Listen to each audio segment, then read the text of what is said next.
across the UK. On DAB+, on your smart speaker, on your smart TV, and on your side.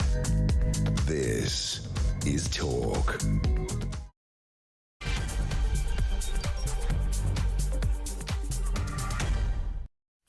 Good afternoon. Welcome back to the home of common sense. Thank you to Alex. Back soon, right here on Talk. Lots to get through this afternoon. MPs, as we were just discussing, are back in Parliament today to debate the assisted dying bill amid warnings that vulnerable patients could feel pressured if doctors raise the option of ending their lives. Is assisted dying ever workable? Never happened in the history of this country, in our human journey in Blighty. We've never been here before. What do you say on this? Also this afternoon, Britain is now eyeing deals up with 9 countries, including Serbia and North Macedonia, to take failed asylum seekers after Albania's Prime Minister rejected a proposal, very publicly, from Keir Starmer. We'll have more on that as well. And this is a beauty. Speed limits should be cut to 10 miles an hour on many city roads to prevent deaths and reduce serious injury, according to new research from a leading road safety charity. Have they gone stark raving mad? You might as well just get a flipping skateboard or a unicycle, maybe. We'll have details on all of these areas, everything you need to know, all the breaking news right here on Talk. 0344 499 1000. Henry Hill will join us in a moment, Deputy Editor at Conservative Home. Crucial element, of course, of this show. This is how it works. Whatever we are discussing, if it comes up, pops up, gets even a mere mention, you're welcome to dip your toe into the conversation on 0344 499 1000, or you can message in 87222. Also on 0344 499 1000, you can leave a voice note as well, which, if you haven't got time to queue, is often the quickest and easiest way to get your point across. I do want to just have we talked about this on, was it Wednesday, I think, this week, the assisted dying bill. And it's one of those areas, and I'll just sort of give you a little bit of background when we're putting a show together on a daily basis, which we start at about 6 a.m. in the morning, believe it or not, chewing the fat and working out what might work. Subjects that are often big and important are not necessarily good for debate or phone-ins, so there's that element to consider. Foreign stories may be of huge significance, but don't always get your quilt twitching in the morning when you get out of bed. And talking about people dying is not always number one on the list of engaging phone-ins. But when we did this on Wednesday, we actually had just an extraordinary array, a plethora of just very different and very intelligent angles on this really tricky subject.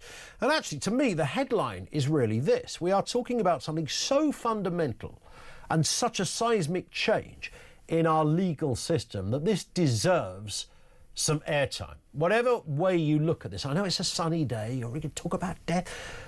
Just think about this. In the history of our country, unless somebody's going to tell me that in 1066, I don't know, after the Arrow incident in Hastings, somebody suggested assisted dying because Harold was suffering for days. I don't know. Maybe there's something back in the day in the books that I'm not aware of, but as far as we know, in modern times, certainly the last few hundred years, we have never had a serious proposal, or got to this stage, of assisted dying becoming law in this country. And that could be the case. We know what happened on Monday in Holyrood and in the Scottish Parliament. They voted to go to, if you like, the next step. And today, MPs debating that bill to legalise assisted dying in England and Wales for the first time since significant changes were made to it. Now, the bill did pass its first stage at the end of last year. But, of course, how Parliament works, and absolutely how it should work, you then look over the details, lots of amendments get thrown into the mix on both sides of the arguments, and you often end up with something that's completely unrecognisable from where it began. A vote to pass or reject the bill is not likely to take place today. That's probably going to be next month. But we know that this is very important. The opening debate came from Kim Ledbetter, the Labour MP. She's behind the bill, said the draft law has been strengthened and it was right to consider this change with great care. And at the start of the debate, it was marked, as you would imagine, lots of interventions by members of Parliament, lots of concerns, certainly about the medical world and their role in all of this, the role of people feeling pressured. The list goes on. We are talking about death here. We're not talking about a case of the common cold. This is as serious as it gets. These will be people who are terminally ill at the end of life with, again, these are the interesting areas. We are told with no chance of recovery, so they are terminal. It's not as if there's going to be somebody who says, actually, you're not terminal. Although we had calls to that effect on Wednesday. So make of that what you will. Ledbetter, the Labour MP, said many people had lost loved ones in deeply difficult and traumatic circumstances. We know that, but should the state make a law that says you can take your own life, or the state will assist you in taking your own life? Just digest the enormity of that for a second. Regardless of where you sit on the argument, just think about how utterly game-changing and significant that is. And it pulls into question, well, for some people, they would just say it's a simple case of your choice. If you're in pain and you're terminal, you've got weeks to live, you don't want to dwell on it. It's as simple as that. I think there are deeper dimensions to this. There's the whole kind of spiritual religious one, which for many people is absolutely paramount to this, playing God in the ultimate sense. The state making a law written down in a book, in a pamphlet, in a leaflet, into the system, our legal system. There it is, loud and writ in legalese for everyone to see. You will be able to, the state will be able to assist you to take your own life. It's big, all right? It's big. But is it ever workable is the issue here. And when you listen to some of the debates on this, and they're very powerful, they're very persuasive on both sides. There's no doubt about that. Your anecdotal stories and the like. We've heard it this morning, people, MPs citing specific examples of constituents or family members, etc. There's no way this is a straight case of, yeah, of course it's the kindest thing to do. You wouldn't let a dog suffer like that. I get that. And I know on the surface that's a very powerful, almost an overarching argument. But it's far deeper, it's far bigger, it's far more significant than that. And I wonder, when I listen to all of the debates on either side of this, whether it is ever really going to be workable. They always cite Oregon in the United States as, the, if you like, the template of the perfect system. There's lots of caveats, there's lots of elements to what can and cannot happen. The argument seems to go that over there in Oregon, they've not had any issues that have arisen that have challenged some of the concerns that initially came up. Everything has been as it was eventually put into law over there. And they've had it, I think, for a couple of decades or more. That's usually, if you like, the marker. Oregon did it, why should we not do it? Let's get a word on this and the other big stories of that. I want your calls on this. Is it ever workable? 0344 499 1000. Leave a voice note there as well if you wish. Lines are open. Henry Hill joins us, Deputy Editor at Conservative Home. Afternoon to you, Henry. Good afternoon. As ever, good to have you with us. Let's start on that assisted dying bill, happening, of course, today, the third reading, clashes over doctors' roles and patient protections. Kim Ledbetter, of course, is the Labour MP who says the bill has now been strengthened. Let's have a little listen to her speaking earlier today. And I hope they're able to support the amendments in my name today, in the interest of strengthening the workability of the bill and providing greater flexibility and safeguards for patients and professionals. Thank you. That's her argument. It's been strengthened, she says. Others, of course, Henry, have very deep and ongoing concerns about this. Yeah, absolutely. I think even stepping back from the detail of the question for a second, if you just look at how Parliament has gone about passing a bill this important, it should never have been a private member's bill. There is simply not the parliamentary mechanisms and time these days to allow that to be scrutinised properly. Hence the reason why they're sitting there on a Friday doing this, of course. Well, this is when PMBs are normally done, but the comparison is with I think abortion or gay marriage. I can't remember which one. I think it was abortion was done through a PMB in the 60s, but that received hundreds of hours of parliamentary debate Correct. time. This one has not. You can see if you will just watch the debate in the chamber, there are hundreds of amendments, or at least over 100 amendments that need to be debated. I think there are about 64 being debated today. MPs barely have time to speak. They're not taking questions from each other. This has been an awfully botched process from start to finish. And throughout the last couple of months, if any viewers have been paying attention, we have seen the sponsors of the bill, Kim Ledbetter and Kit Malthouse and so on, actively initially trying to not take evidence from medical bodies. They didn't invite witnesses to the committee from any of the countries, such as Canada, where there are deep, and the Netherlands, where there are deep concerns about how assisted dying is playing out. What we are seeing is an attempt to bulldoze legislation through the House of Commons in a way that completely short circuits most of its mechanisms for scrutiny, and that is, I think, deeply worrying. Now, normally, third reading, which is what this debate is something of a formality, because it is second reading where a bill normally stands or falls.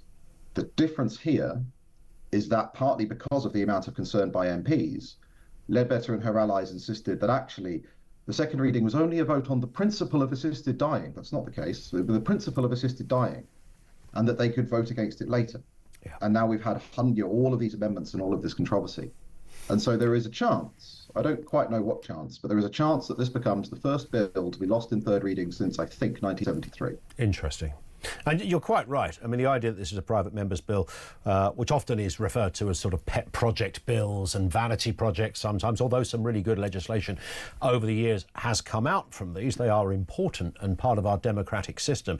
But something like this, really, you would think of all the areas of policy and lawmaking, this would be given as much importance and prominence as one could possibly muster. I mean, especially given that it seems to be one of the few policies on which Sir Keir Starmer places an absolute priority. He has bent over backwards to give this bill all the support he can. And that has also produced some problems because, for example, because it's a PMB, normally when the government is preparing a bill, the civil service and others, there's a long open consultation process beforehand. They prepare evidence and arguments. None of that happened in this case. This bill was drawn up in secret by effectively a group of campaigners for assisted dying. Kim Ledbetter only published it with a bare minimum possible time before the initial parliamentary debate. And most seriously of all, the Prime Minister committed his government to supporting it before they'd seen it.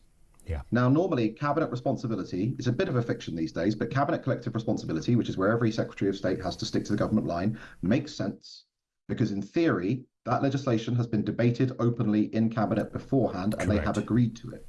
Yeah. Starmer committed his government to supporting legislation being drawn up by third parties, which the Health Secretary hadn't seen. It's an extraordinary way to conduct parliamentary business. Yeah, and I hope there are enough voices in Parliament making that specific point, because it is, if you like, a messing with the system and convention. It's, in fact, some would argue it's almost criminal that you would get to that stage where a government, he is the Prime Minister, would declare almost a collective allegiance to something.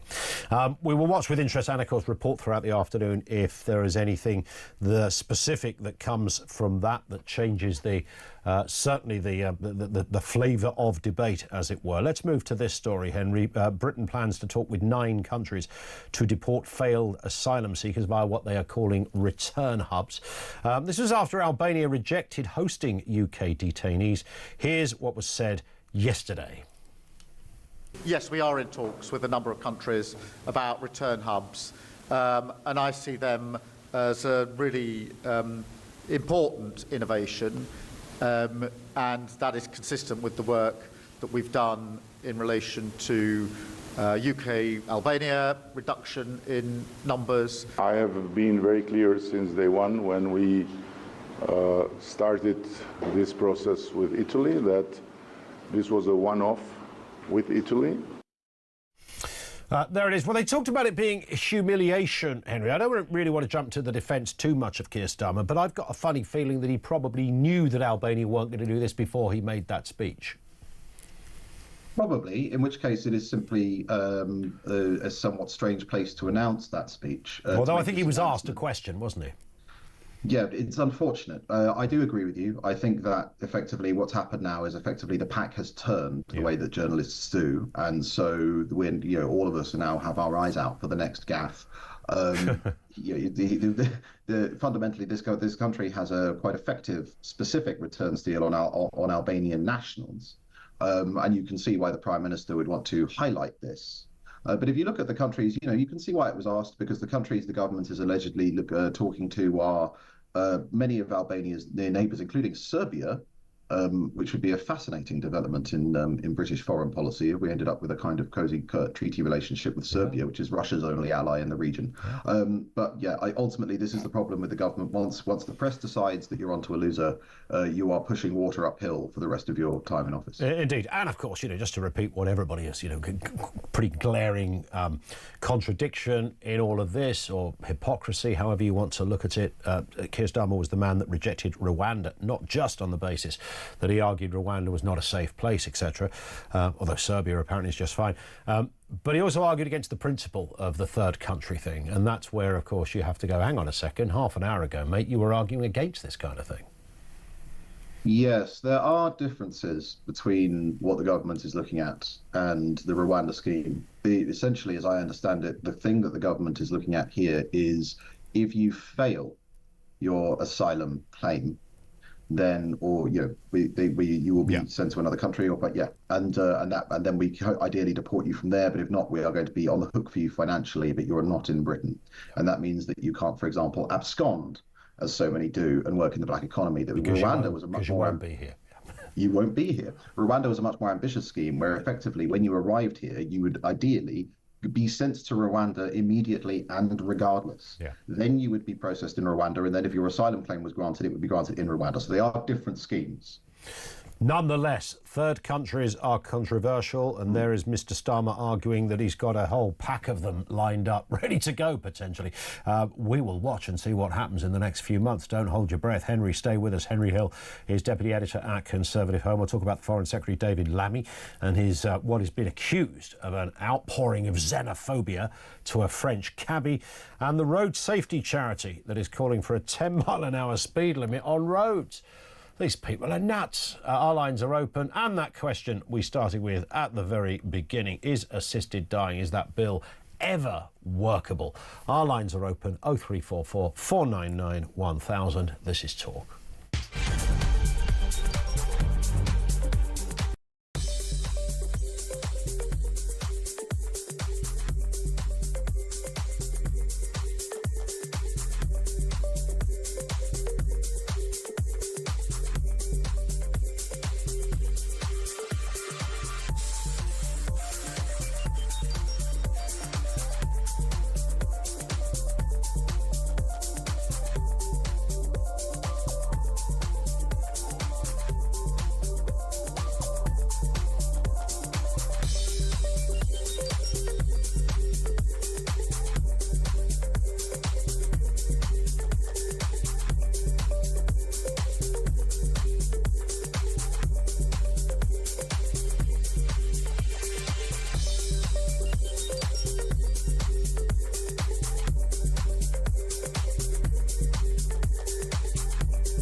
She said we've got lots in common, but all they've got in common is loads of money. Right. And I think that that's And if they are a bit estranged from their families, perhaps they've got in common the fact that the wife of the family member is possibly to blame for it.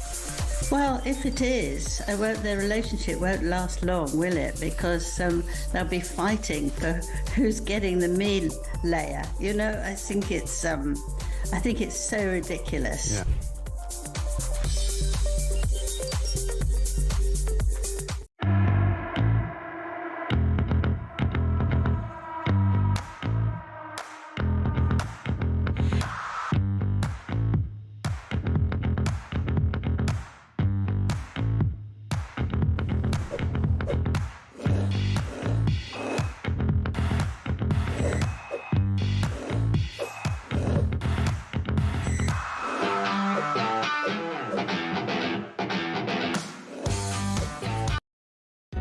Across the UK, on DAB+, on your smart speaker, on your smart TV, and on your side. This is Talk. 23 minutes after 1 o'clock. Lots of comment coming in from you. 0344 499 1000. It's a sunny Friday afternoon. What a great day to talk about David Lammy. Henry Hill is with us, Deputy Editor of Conservative Home. This is an extraordinary story, Henry, on David Lammy, because, of course, he got a taxi to take him from Italy to France, which is a £588 taxi fare.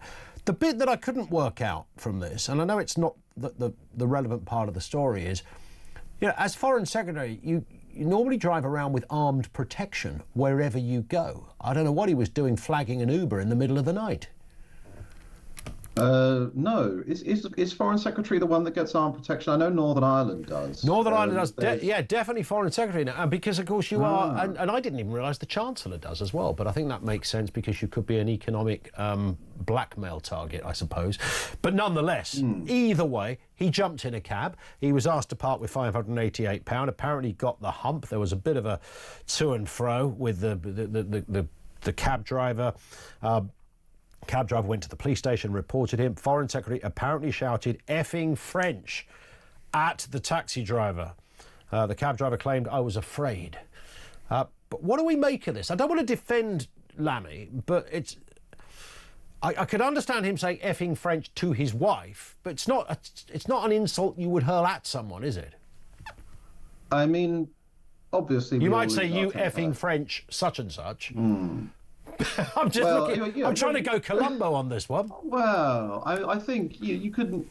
It's surely a British tradition to absolutely having a pop in at general the French. in general about the French. It should be taught in schools, Henry.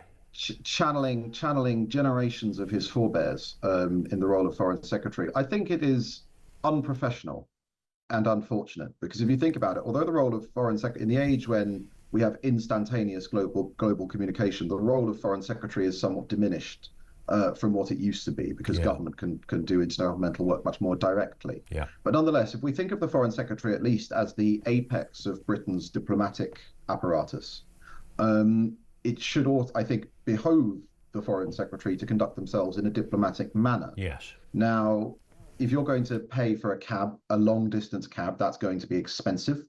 Why are you doing it? You're a minister of the crown, senior minister of the crown. Where's your car? If not, why don't you just expense it? You know, I'm not one of these militantly anti-expenses people. You know, if this was a legitimate business, why don't you do that? But I do think that if nothing else, he should have remembered that he is a representative. For as long as he holds this post, he is a senior representative of the British government and state, and conducts himself accordingly. But of course, David Lammy has a history of these kind of intemperate outbursts. I don't know if you recall when he referred to Brexiteers as Nazis at one point. Never recanted it, never retracted it. And I think Donald Trump's had a bit of treatment at the courtesy of the anti-intellectual tongue of Lammy. I'm sure that's happened as well in the past. I mean, I've never thought David Lammy is very good. I think that's my takeaway usually when talking about Lammy. Did he say effing French? He might have done, but I would guess, if, as you rightly said, Henry, if it's connected to his work, there was some suggestion he was going skiing, then he could expense it.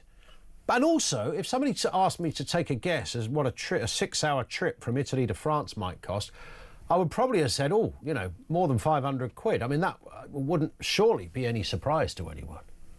It's the equivalent of driving from, London to, I don't know, Newcastle. Last minute in a car? I mean, of course, right? I think we're used to international travel being incredibly cheap now, and I'm sure that if you book, 3 months in advance and you fly at 2 in the morning when the moon is full, you can get that trip for 20 quid in a plane. But the fact is that last minute travel is always expensive. Cabs are always expensive. You put those two things together, like, you know what you're doing, right? Like, was this a surprise ski trip? Why did he not arrange a car in advance? I mean, but now we're sort of interrogating his holiday plans a little bit. I think that Lammy ultimately, as you say, is not an impressive figure. It's difficult to conceive of a government which would be diminished by the departure of David Lammy, and even if it was made up of clones of him, it would still be a wash. Yes. But bizarrely, Sir Keir Starmer has apparently guaranteed Lammy's position as Foreign Secretary for the entirety of this Parliament, and frankly, the reason for that is basically sort of representational politics. And I think that part of the reason that Lammy conducts himself in this manner is that he knows this. He knows he's got job security that most other ministers don't have, and therefore he does not feel under any significant pressure to conduct himself in a manner that befits his office. Yeah, I think there's something in that. And this story as well, Road Safety Foundation, that's a charity, road safety charity, recommends 10-mile-an-hour speed limits near schools, hospitals and major event venues to prevent deaths. The executive director over there at the charity, a woman called Dr. Susie Charman, said speed reductions are better infrastructure are vital to save lives. The report calls for 20-mile-an-hour limits on most single-carriage roads if Britain is to achieve Vision Zero. They're using that zero thing all over the place now. This seems slightly preposterous to me. It's almost like someone's having a laugh. It's mad. Vision Zero, basically zero deaths on roads is a mad goal. We should just say it. Yeah. The only way you can have zero road deaths is if you shut the roads, right? The safest anything is the thing that doesn't exist. The moment you have a road network, you are accepting a trade-off between the vast utility that it provides and a certain number of fatalities. Yeah. And what a lot of safety campaigners, not just on this, but on all manner of things, a lot of safety campaigners, they completely ignore these trade-offs. We have in my area that I cover on planning, we have the recent rule about having 2 staircases and tower blocks. That has a negative cost-benefit ratio of 200 to 1. And yet the Royal Institute of British Architects campaigned for it just because they have this one-eyed, monomaniacal view on safety. And I think the important thing about this is that there's a real bias in British politics about things that you can count versus things that you can't really count, right? Deaths are countable. But think about what you lose when you slow down speed limits like this. Have you seen the film Margin Call? I haven't. It sounds like I should do, though. You should. There's an amazing scene there where there's basically an engineer who went into finance, and he's talking about how much more fulfilling his old job as an engineer was. And the example he gives is he built a bridge over something, and it saved people vast amounts of time in their cars. And he added it up, and he did all the numbers. And he was like, I've saved people X thousands of years that they'd have spent in their cars. Reducing speed limits does that in reverse, right? What you're doing is for every journey, people will have to take longer to do it. And that adds up. If you think about a city like London or all the cities in the UK, you're talking about thousands, tens of thousands of cumulative human life years additionally spent in cars that wouldn't otherwise have been. And that's the kind of thing that's completely neglected by these one-eyed safety campaigners and their sort of relentless focus on absurd goals, such as getting deaths to zero. If they want to do that, we can go back to the days of the horse and cart, although even horses kick people. That's very true. What was that film called again, Henry? Margin Call. Margin Call. Sounds like a popcorn-based beauty. I'll look out for it. Henry, thank you. Henry Hill. He is, of course, Deputy Editor at Conservative Home. Thank you to him. We are going to speak in a moment and continue to take your calls and comments on the assisted dying bill. Is it ever workable? It's so important. It doesn't sound like you talk about death. It's like it's a summer's day or nearly a summer's day. It's a fairly grey, dark area. It's a disturbing area as well. Nobody wants to think about a relative in that position or themselves in that position. But I tell you what, in terms of UK law, this is massively important. There's a really, there's a crucial kind of, whether you want to call it spiritual or religious, whatever you want to call it, there is the whole playing God line that gets wheeled out. Is absolutely alive and well on this one. You've really got to be careful what you put into law. Is it ever workable? Theo Usher, a political commentator, will join us shortly. Also, senior lawyer David Locke is on with us. He knows all about medical ethics. We're in to talk to him. And Dr. Jackie David, who's the chair of healthcare professionals for assisted dying. A range of views on the way, and of course your comments as well. 0344 499 1000. 1:30. This is Talk.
Across the UK, on DAB+, on your smart speaker, on your smart TV, and on your side. This is Talk. It is Talk. Just gone 1:30. We are talking about that assisted dying bill. Theo Usherwood is with us in the studio, political commentator, regularly helps us out with the mechanisms of Parliament, what is happening. Theo, this is a private member's bill, which, you know, we were just saying to Henry Hill there that, you know, perhaps something of this importance did deserve a different status in terms of, you know, what needs to be done and the prominence and, you know, the difference between full-on legislation that comes from perhaps a different avenue. Yes, the government's botched it out. Yeah. So, and what I mean by that is that it's a private member's bill, but I think there are many, many MPs in the House of Commons, and it may still become law, but it's going to be much closer at third reading, which is the final stage in the House of Commons for a vote, than it was at second reading at the end of November, where the majority was 55. And the reason I say that is because the feeling is that whilst the majority of MPs actually support assisted dying, they recognise a need for it. They've looked at this piece of legislation and they thought that it was going to spend what's known as committee stage, where they go over the finer details. They thought that time was going to be used to actually strengthen the bill, to provide the safeguards. The big one that they wanted was, you know, people who were worried about it, even people who voted for it who were worried about it, they wanted a judge to ensure that in every case that was put forward for an assisted dying, that a judge had the final say on it. That safeguard isn't going to be there, and they also wanted to ensure that, you know, those who are actually 18 or 19-year-olds couldn't just apply to end their life if they had a terminal illness. So actually there'd be, you know, proper safeguards to ensure that they could, you know, they could prolong their life as long as possible for especially young people who are, you know, might be susceptible to mental illness. There might be some safeguards there. Those don't exist. Cases for anorexia. Yep. The safeguards aren't as strong as many MPs had hoped for in that respect. And I think where everybody recognises that you have these horrific cases where people are suffering needlessly in pain, and actually you could take them out of their pain relatively easy, and the palliative care, the strength of drugs or medication that's needed in order to, and the amount of palliative care that's needed in order to ensure that somebody lives out their last days pain-free and in relative comfort, just isn't going to be there. That actually, in those cases, I don't think anybody's particularly arguing that shouldn't happen. What I think that people are really worried about, and where the safeguards don't exist, and actually where all of these issues need to be thrashed out in a royal commission or some sort of, you know, by the experts before it got to the stage of putting forward a new law in government time, and the government putting forward that new law, is that actually you end up with legislation now where we could have cases like in Canada, where you have autistic people in their 20s suffering from a mental, comorbidity with a mental health illness, and they want to end their life, and their parents are desperate for them not to do so. Yeah. You could end up in cases. We've seen those similar cases in Holland. We've seen these. What they're trying to do is, even opponents are trying to do, and people who are worried about it are trying to do, is to prevent the slippery slope, and make sure that actually assisted dying is only used in the most severe cases where there really is no alternative for somebody. Do they not? They usually cite Oregon as the template of how this is very workable without any of the issues that some people are flagging. Yes, they do use Oregon. I think there's one of the regions in Australia where they use it. It's in New South Wales, if I remember correctly. Apologies if I've got that wrong.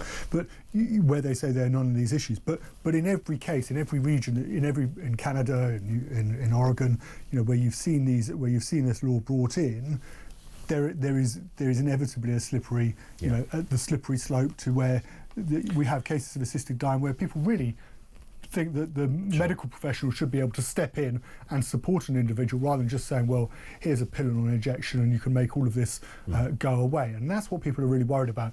And this isn't what, for all of the talking that went on, all the votes that went on in committee stage in a small committee of MPs over January, February, March, none of those issues have actually been resolved. And I think that's where the debate is being had. It's now come back to the House of Commons, and MPs, people like George Freeman that I've spoken to, the former science minister, Conservative science minister, really well expected. David Davids, the MP for Halton Price and Howden, still in a Conservative leadership contest. He's wavering as well. I'm not sure if he's speaking today. It'd be very interesting to see what he says. But those all of their worries and concerns haven't been addressed over that crucial 3 or 4 months, and I think that's where it's going to hit problems. Well, we'll talk to Dr. Jackie Davis shortly for a clinician perspective on this and what some healthcare professionals believe, which may address some of those points that you raised as well, Theo. Let's firstly speak to the lawyer David Locke, legal advisor to the health sector and medical ethics expert. David, good afternoon to you, sir. Good afternoon. Nice to have you with us. I know you have grave concerns about this legislation, certainly how this bill is even drafted in the first place. Yeah, not just the drafting, but the fundamental concept is wrong, I think. When people have in their mind assisted dying, I think by and large they have in mind a doctor easing the passing of their patient with a dose of whatever medication might be appropriate. That tends to be what people hold in their mind.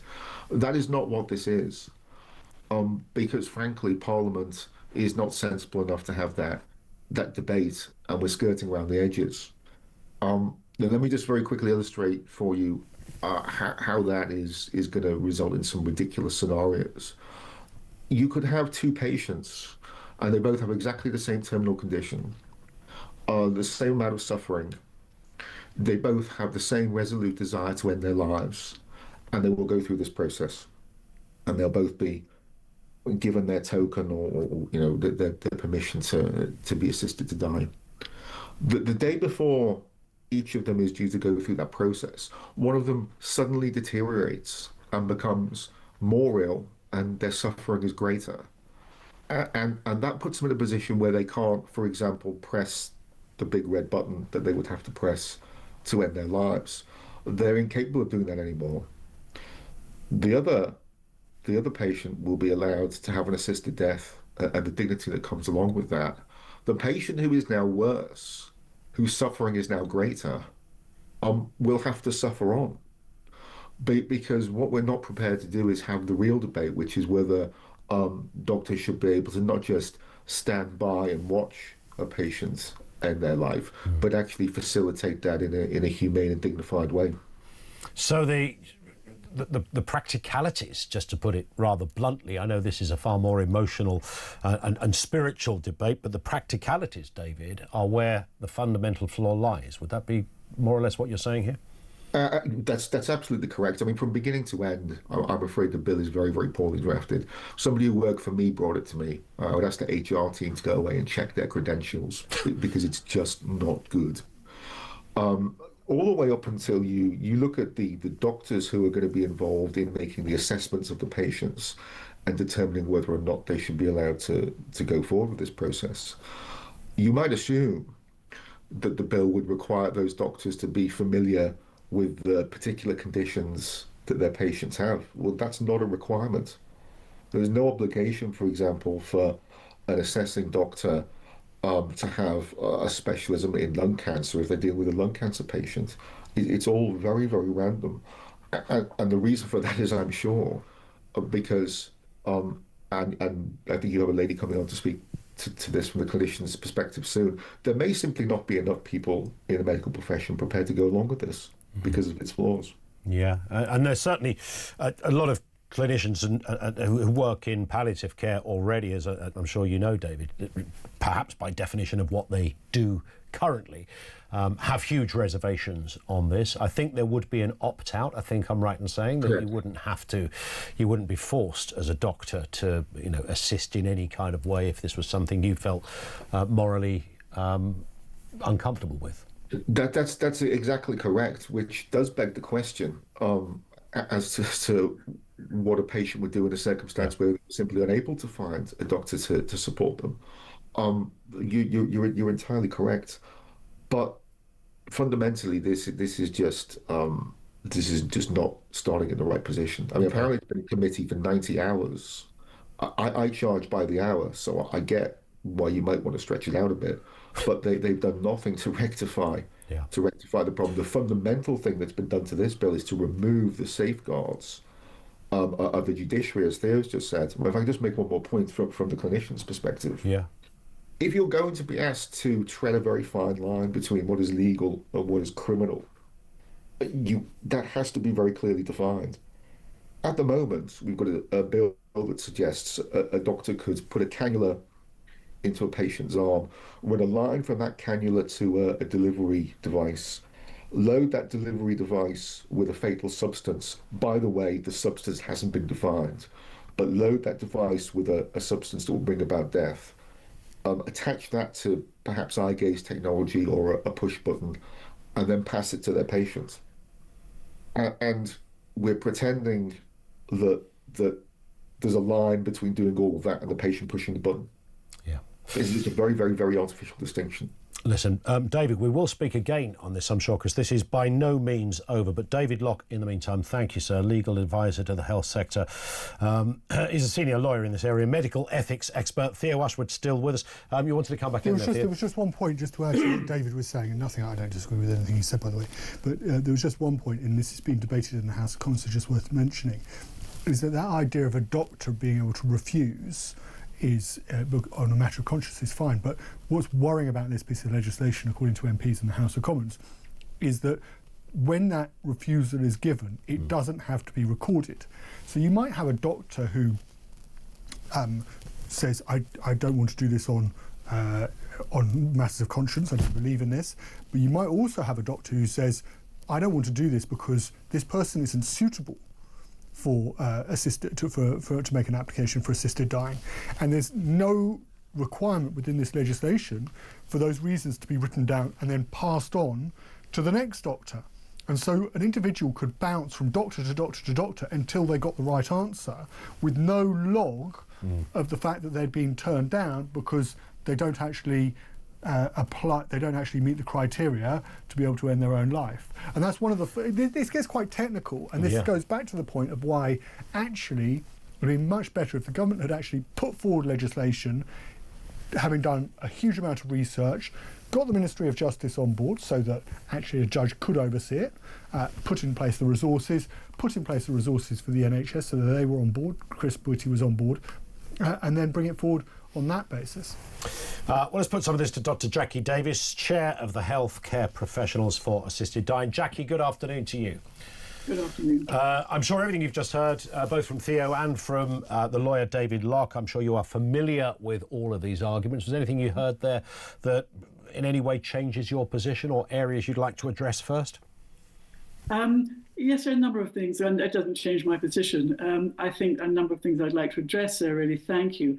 The slippery slope argument, we know the Commons Select Committee said after they'd done a lot of investigation of this that the jurisdictions that have the same that have the same law that we're looking at, there has been no slippery slope at all in any of them. Oregon still has the same law after 25 years with no movement whatsoever. So there's no reason why there should be a slippery slope. People were quoting Canada and the Netherlands. They have completely different law from the one that we're starting with.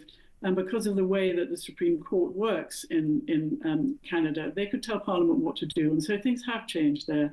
But we'd be comparing apples and oranges to say, look at what's happening in Canada. As the same with Belgium and the Netherlands, they had a law for euthanasia from the very beginning, and things are quite different there.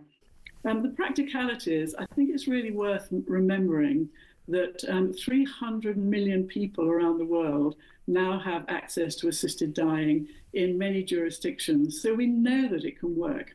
And Oregon, as I said, has been very steady. Nothing has changed. The whole of Australia now has assisted dying. New Zealand does, and many other places around the world. So we're not inventing the wheel here. We can get it right. And, people seem to be saying we can't do what other people around the world are doing with no problems whatsoever. And what we know from jurisdictions where the law comes in is that all these concerns, and they're very valid, of course, just go away because they don't happen. And for instance, we haven't heard anybody talking about coercion today, but I've been to Oregon, I've talked to them there, I've talked to people who are doing this in Australia. They say we don't see any coercion. The only coercion we see is families trying to stop their loved ones having an assisted death. So I think while people's concerns are valid, you have to think that there are many, many places where this is happening successfully. No one who has introduced legislation has reversed it. And we just have to be able to get it right for our patients, because that's what's really important. But it is fair, Jackie, isn't it, to say that an argument that is so sensitive, with so many ethical dimensions and unprecedented in this country, it should be subjected to rigorous debate. There should be intelligent arguments around this from all tentacles of this debate. It's something that it's right that hurdles have to be surmounted and hoops have to be jumped through to get there. Would that be reasonable? I think that's completely reasonable. It would be, as I think one of your colleagues said, it would be a big change. It's a very important change, I believe, for patients who, as you said at the beginning, they suffer, people go to Dignitas, people take their own lives. So absolutely, this isn't something you do on the hoof without thinking about it. But I think what we have to be careful is not to listen to arguments that aren't evidence-based. There's so much evidence about this. We know that it can work. We know that when the legislation is introduced, it brings great comfort to patients. Everybody knows that it's there if they want it, and yet less than 1% of people actually need an assisted death in the end. So we can get it right because everybody else has got it right. And let's try and be a little bit positive about it and recognise that there are valid arguments, but in fact other people have dealt with them successfully. Jackie, thank you for your time. Dr. Jackie Davis, Chair of Healthcare Professionals for Assisted Dying. That's her position. It's happened without incident, if that is the right phrase, elsewhere around the world. Theo Ashwood, just a final point.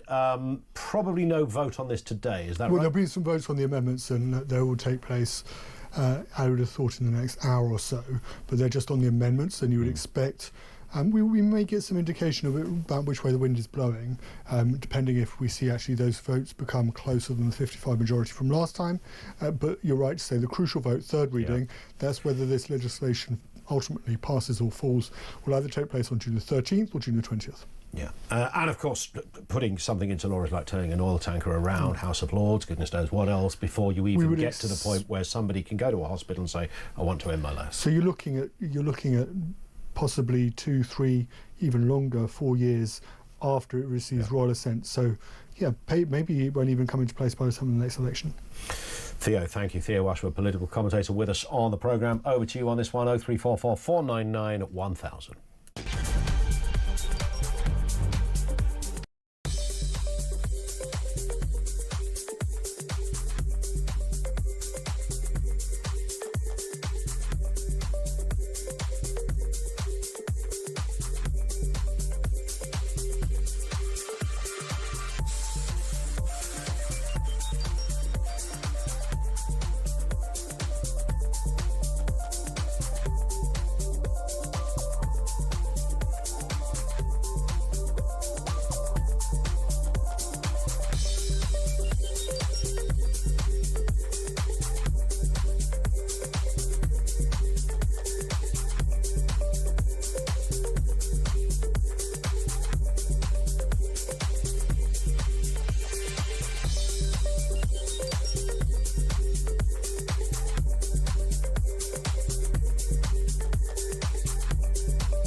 Not in a million years. Even if I really exercise myself, even if I really try and understand what is divisive about Island of Strangers, I can't find anything in it. We're an island, yes, and if people don't know each other because they're not saying hello to each other on the street, they're strangers. What is so divisive about saying Island of Strangers? I just think it's unnecessary and it's a bit exclusionary. It's and not. It's a bit It's just I think it's it is, words. and I think it's no, but words matter and language matters in politics. It does.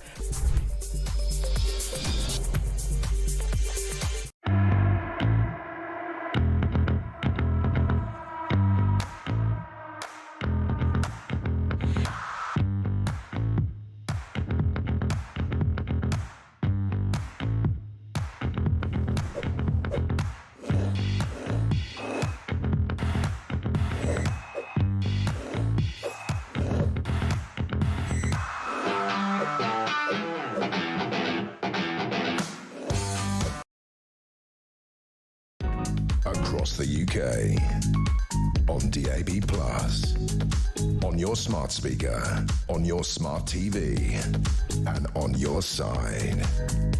This one comes in from Elsa, who says assisted dying the vote is so important to Starmer he chose to go to some obscure conference in Albania to avoid it. Is it me, or is he missing in action yet again when something controversial is being debated? It's a fair point. I mean, it is a private member's bill, which does sort of change the usual terms of what might happen during a debate. But yeah, you might think on something as big as this that you'd absolutely have everyone around the table at that crucial moment. There might not be a vote today. There will be a vote on some amendments, but it's probably June when we get the sort of bigger picture. Richard's in Oxfordshire on this very subject. Richard, good afternoon. Hello, Ian. How are you doing, mate? I'm very, all right? yeah, good as gold at this end. Thanks. What are your thoughts? Good.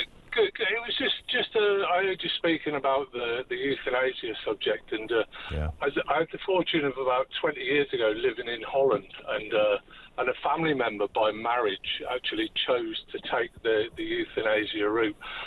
His name was Jerry, really good guy. We all become good friends. He worked for a car dealership, and he lived life to the full. He used to love fishing, he used to love drinking, and he just a nice guy, an exceptional human being.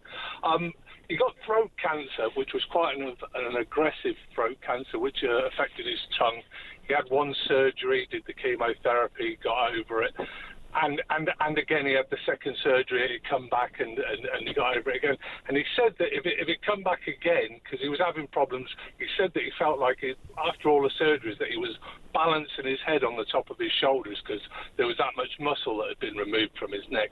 He said if it happened again, he wouldn't do the surgery again, and he would take the euthanasia route, which is exactly what he did. He said when he couldn't eat and drink anymore for himself was when he wanted to go.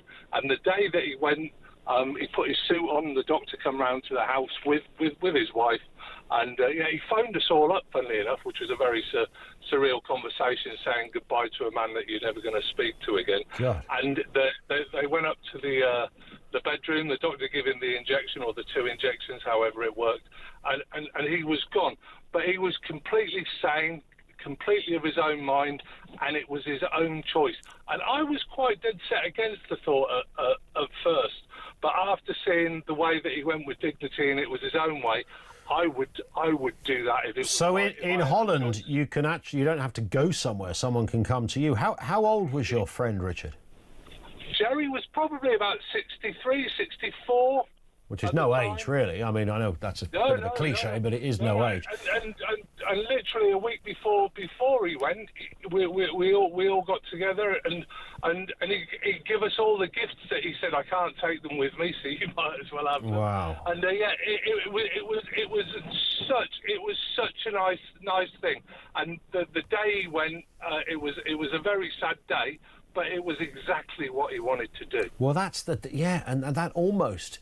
For many people, that is the only question. I guess those debating it in Parliament say, but yeah, it's other people, though, that are going to be making the law around this. Listen, Richard, thank you. I mean, it's a sad story by definition, but with a curious uplift in the spirit of the man you speak of, your late friend. Mark's in Lincolnshire on this.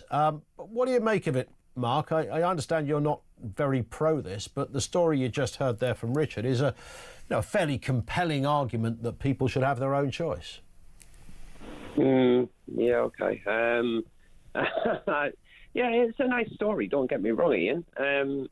It's lovely he feels that that's what he wants to do for himself. And, I can't dispute that. I can't force somebody to go along with my idea, what I want to do, which is, my take on it's always going to be a religious one. I am a Christian. I don't believe that we should be assisting anybody to die. I believe that's quite a big sin.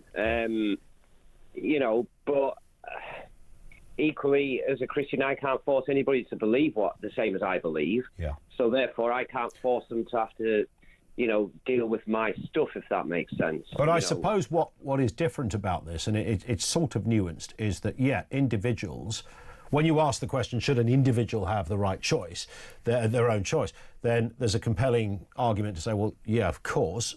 But when you say, should the state sanction this, then that's a kind of different question, isn't it? That's the problem. That's where I have my problem with it, Ian. I strongly disagree with it. We just shouldn't be doing it. I have very sneaky suspicions here about the people that have put this forward in the first place. I mean, Kim Ledbetter, is this? Kim Ledbetter, yeah. Kim Ledbetter. She basically, she has, even since December, since the first reading, she's talked about, things that she would like it expanded to other groups that it should include. And to me, this just feels like they're making it as soft as they can to get it through, into the statute. And then obviously, as I explained to the researcher before, once these things are in the statutes, they're so much more easy, so much more... Well, yeah, and that is that... I know the Oregon argument is that has never happened, and that's the template, and it's not happened in other countries. However, you're quite right, Mark. I think that is almost the number one flag on this. It's all very well saying, well, we've got legislation in place and we've ticked all the correct ethical boxes. What happens in 20 years' time, 30 years' time? Where does the argument go then? Great call from Mark in Lincolnshire. Thank you to him. Our lines are open. Lots more to come in the next section right here on Talk. Let's first get the news headlines at 2 o'clock.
Across the UK, on DAB+, on your smart speaker, on your smart TV, and on your side. This is Talk.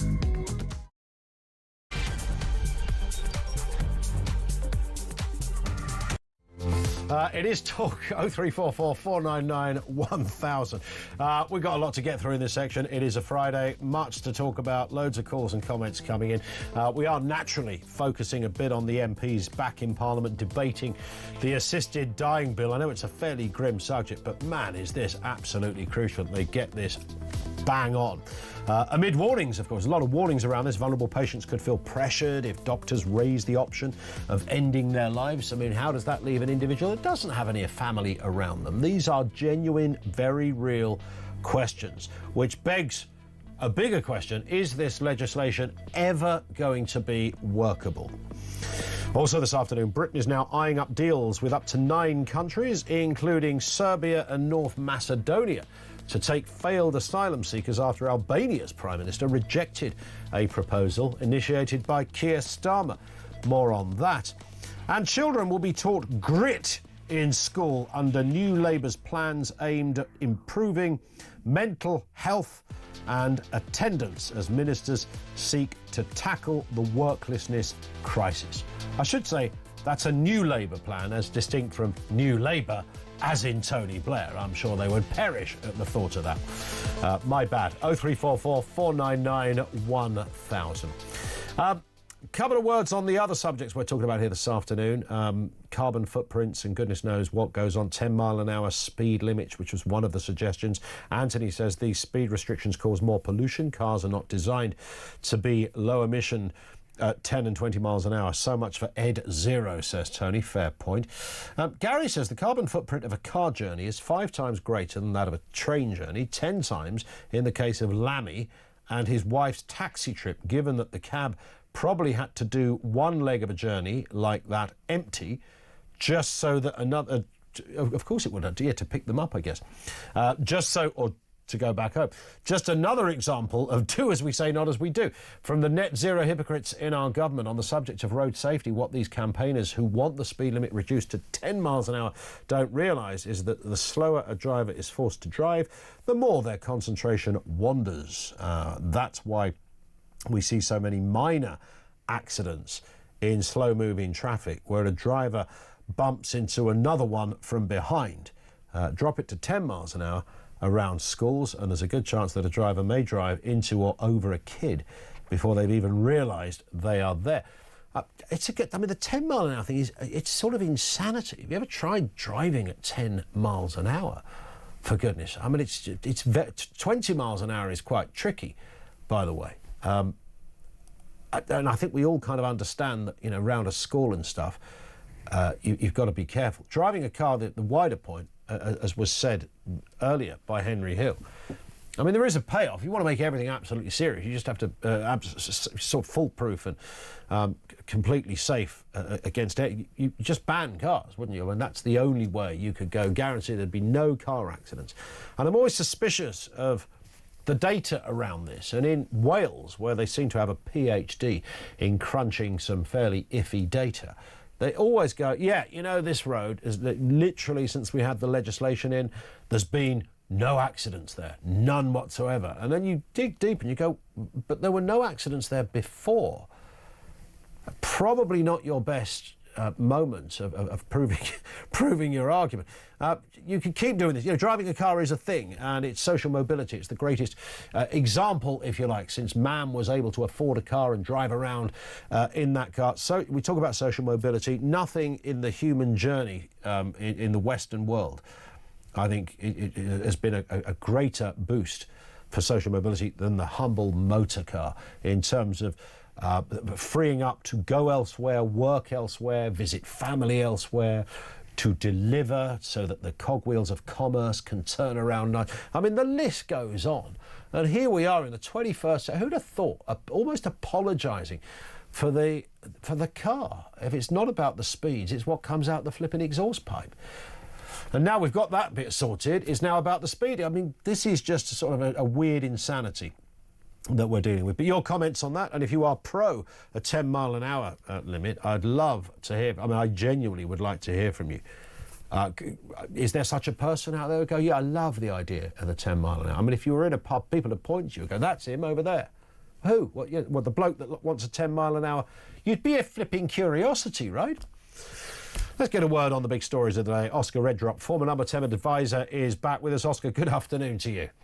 Good afternoon, Ian. Sorry, I could have gone on a rant for about 30 minutes there, as you probably gathered. It's a curious one, the road safety thing, and I think, although we're not penciled in to talk about this specifically, but can you imagine driving a car at 10 miles an hour? It'd be hardly worth getting. I mean, bumper cars go faster than that at the fair.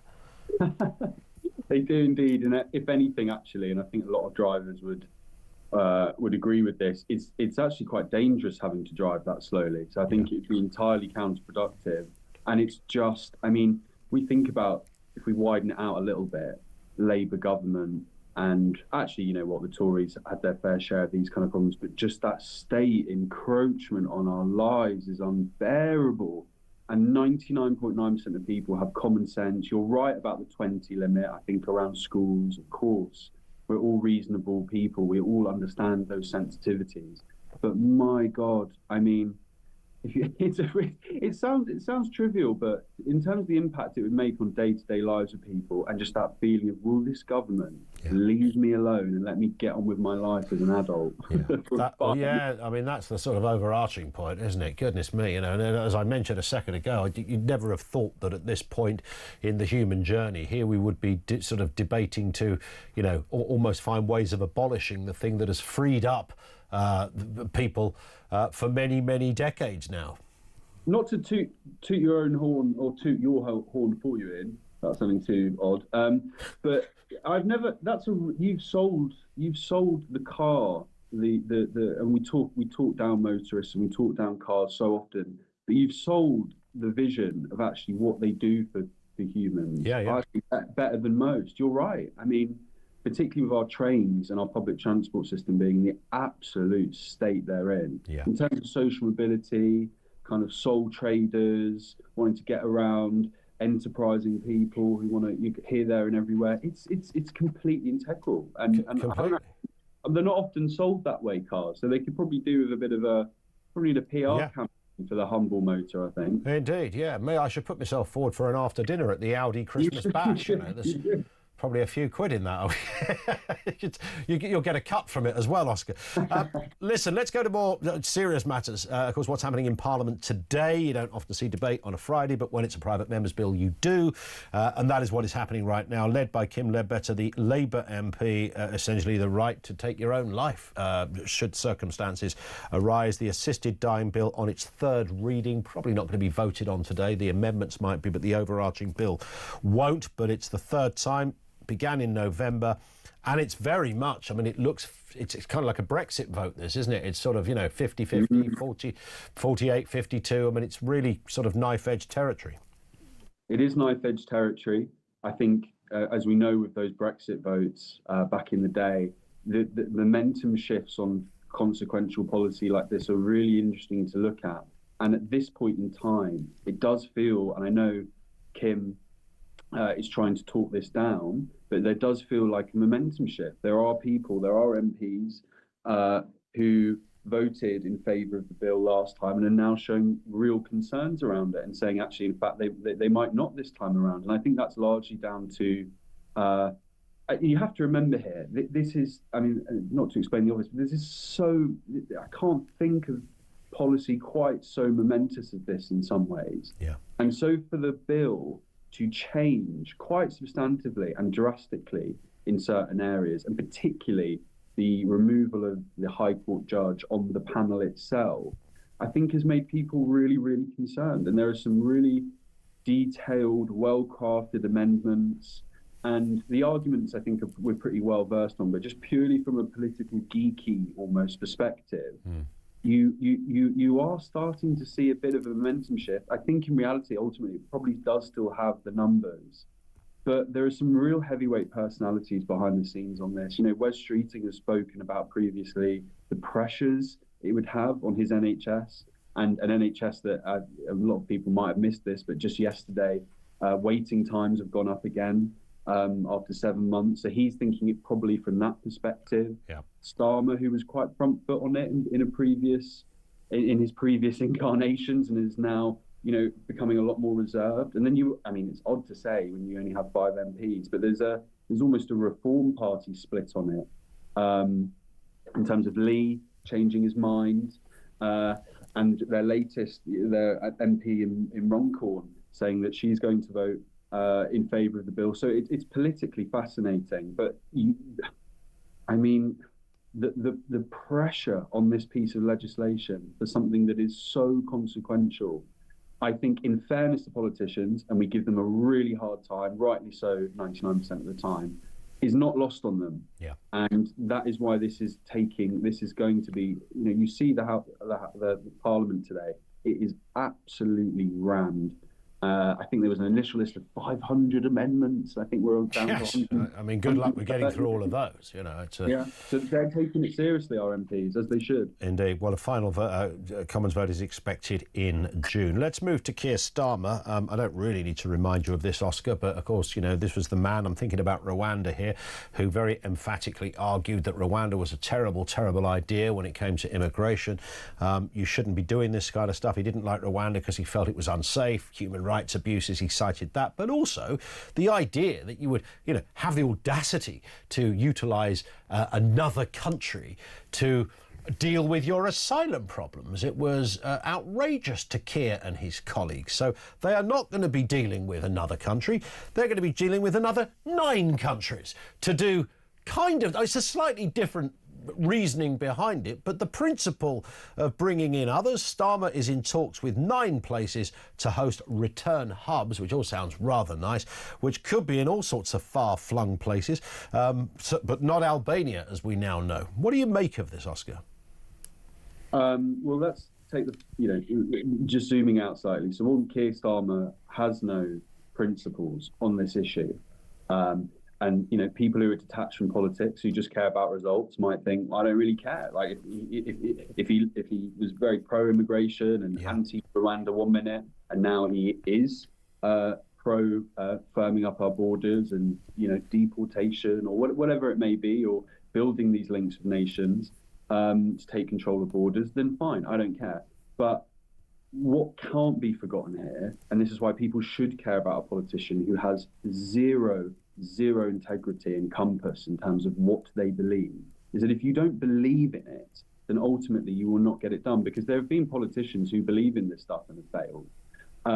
And the Albania trip yesterday, and insiders, and I've been in that environment at Number 10, they'll probably put it down to coordination. The coordination of the visit didn't quite go to plan. That's being generous. It was an utter humiliation. You drag out a press pack, you visit a country that is on your list in terms of returns, and you were told to your face in front of the cameras that, sorry, mate, jog on, it's not happening. Ultimate humiliation. And when it's all been talk, and this is what they would have been wary of in Number 10. After the locals, we have to park our tanks on the immigration reform lawn here. All the hard talk, all the tweets, the press conference, your first opportunity for delivery, and it is completely failed, and just embarrassing humiliation. You talk about these 9 other countries, and that feels bitty, it feels complicated. I could be bitter and say, well, why the hell did we do away with Rwanda, and now we're splitting off into 9? That seems complicated. But putting that to one side, if he doesn't get deals with any of these countries, he is in a whole heap of trouble, and trouble that you could times by 10 in comparison to before the local elections result, when he was talking so tough on stuff. I mean, it's the fall that he would suffer. I really can't be understated. Well, I mean, maybe he's hoping that bastion of human rights and diplomacy and democracy, Serbia, will be the answer to all of his problems. We will wait and see, of course. Let's move to this story as well. Ex-Reform UK MP Rupert Lowe, back in the news, not ruled out that he might join the Tories. Let's have a little listen to him before we talk about this, Oscar. This is Mr. Lowe talking to the News Agents podcast. He's not fit to be Prime Minister. He's running a cult. He's surrounded by lightweight people whose idea of policy is to wander down to the Marquis of Granby and have a pint and then come up with some sort of press conference the following day. I could join the Tory party tomorrow, I think. Have they made overtures to you? I could join them. I mean, look, I talk to all of them all the time, and I think some of them... Some of them are very good people, and as I say, there's some extremely able young Tories who I think share a Tory agenda. Mm-hmm. Well, before we get into the detail, Oscar, I think it's worth saying there's nothing wrong with a pint in the Marquis of Granby. I mean, I think we can all agree on that. So let's just get that out of the way first. So he was talking about Nigel Farage here, but now Mr Lowe saying, I could join the Tories. Well, would the Tories want Rupert Lowe? Well, beggars can't be choosers. Fair point. Is a slight position the Conservative Party are in. I mean, look, he's a serious guy.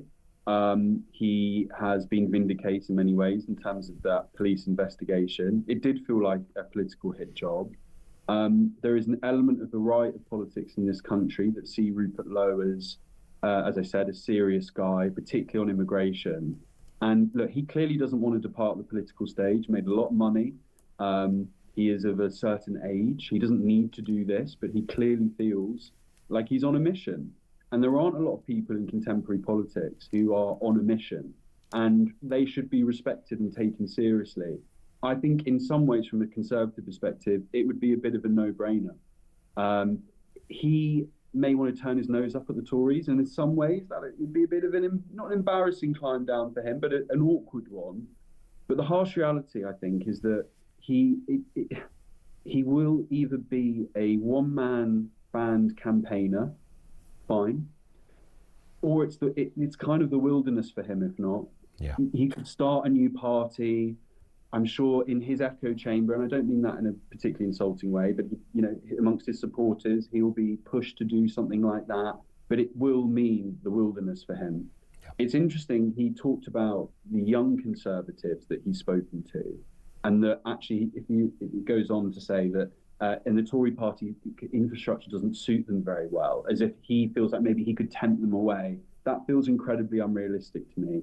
If he really, really wants to have the impact that he clearly thinks he should have in British politics, and the Tories want to get one over just belligerent, hugely confident Nigel Farage, then in many ways it would make sense. And yes, there'd be some awkwardness, there'd be some awkward climbing down on both parts there.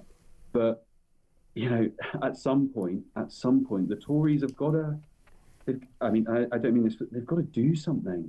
They have to do something. They have to make a bit of weather here. And Rupert Lowe is a serious player, particularly on immigration. Yeah. That's an unarguable point. And I'm sure someone at the Conservative Party is convening a meeting to discuss this as number one on the agenda at some point. Oscar, thank you. Have a cracking weekend. Great to have you with us as ever. Oscar Redrop, former number 10 advisor to Boris Johnson. He was in the thick of it at one point. There he is from the outside looking in now, although still very much connected on a variety of issues. You want to comment on anything we touched on there. The Rupert Lowe joining the Tories, would that fundamentally change? I know there's a lot of people listening to this with diehard Tories, or certainly members or voters of the Conservative Party, and then Reform came along. They felt the Tories had completely mucked it up and gone bonkers in their own backyard, and went to Reform. And one of the big characters they liked in Reform was Rupert Lowe. That also divided the room. There are some people that are very, very angry with Reform and are Team Rupert. So there you go. So Rupert goes to the Tories. Does that put you back as a Tory supporter? 0344 499 1000. And all the other elements that we've discussed as well. Our lines are open. This is Talk.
think he realises now, doesn't he, that he's pushed it a little bit too far. I don't know how he doesn't know that calling Jews rats isn't. We all learned in secondary school, didn't we? During history classes, we saw all the Nazi propaganda. Yeah. We knew exactly what it means. So was he asleep during those lessons? I just don't believe that he didn't know, but that's what he's claiming. And I think the thing is, with the BBC Charter, we're obliged to have journalistic excellence.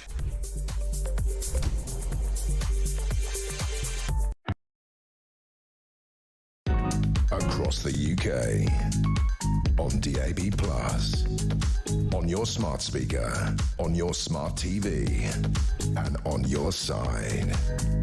This is Talk. It is Talk, 24 minutes after 2 o'clock. We're talking crime later, by the way, on the programme. The inside of Belmarsh Prison is very much the theme of what we're discussing. Stand by for that. Let's go back to your calls. Adam's in Nottingham on the assisted dying bill. Adam, what have you got for us? Afternoon to you. Good afternoon. Well, you guys have been saying, we need to have more of an adult conversation. That is an absolute truth, and yes, it needs to be discussed more and everything. Yep. But when it comes to the bill, if it passes, to me, it doesn't go far enough.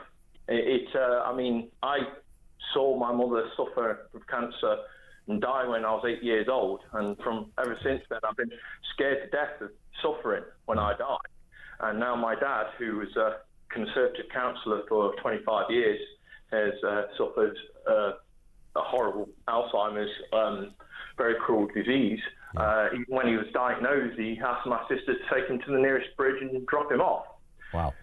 Basically. And so, therefore, I don't believe it. I think if I, as a thinking, breathing human being who respects life and loves life as I do, I like the idea of being able to sign something that when I'm a dribbling idiot and I can't put a sentence together and I'm just defecating myself and things stuff, and there is no quality of life, and all I am doing, like my dad, is just suffering in perpetual sorrow, misery, and constantly feel like I'm falling down a well. Yeah.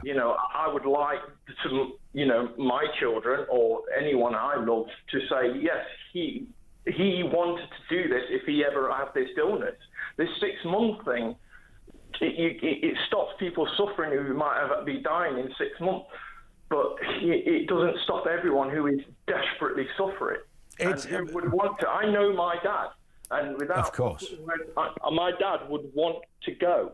He would not want to be living like this and forced living like this. And however you want to do it, I don't want any inheritance. If you're on about, you're just doing it, I revoke the inheritance. Put it. I'm not saying the government should get it, but put it in a trust for my, for my sister's children or my children when he turns 18 or something. Money doesn't mean nothing to me or anything like that. I can understand that. But your dad's right to choose does. My dad's right to choose. My own opinion on suffering, my own knowledge of my own dad is my dad was a great man. I mean, if anyone asks me who your heroes are, my dad's on number one on the list. I can tell you stories about my dad, you'll fall in love with him. He was not a mess. He did not mess about, and he was a good person. Anyone who knows him, knows he's a good person. And I would want to keep him in my life, but I would not want to keep him, and he would not want to be in this world in the way he is. Every time I go and see him now, the only thing he says to me is, I feel horrible. I don't want to feel like this. Barely putting his head, and there is no other discussion about anything. He doesn't want to talk about anything else because all that is there is he's suffering. Yeah. What about that very kind of nuanced but really crucial distinction, though, in this respect, Adam, between an individual sanctioning something and the state sanctioning something. Are you? Do you distinguish there? Is there any difference for you? Well, the state, at the end of the day, if anyone's sanctioning something who's never even met anybody or really lived through it or anything, I don't know. They all goes into a political thing. I mean, I'm biased. Obviously, but I'm biased because I've lived it, or living it, seeing it. Yeah. I don't know. Whatever works. there's smarter people than me putting this stuff together. Yeah. So whatever comes up with that works, that we can all get behind and we all agree. If mistakes are made, mistakes will be made. But I think, like you say, when you put down suffering, you've got 99 people suffering and one person not suffering. But if we pass this right, you won't have 99 people suffering, but you might have 1% where it goes on. It's manipulated. And I think with numbers, it's a good trade-off. I mean, it's sad, it's terrible and everything, like one person or anything like that, but,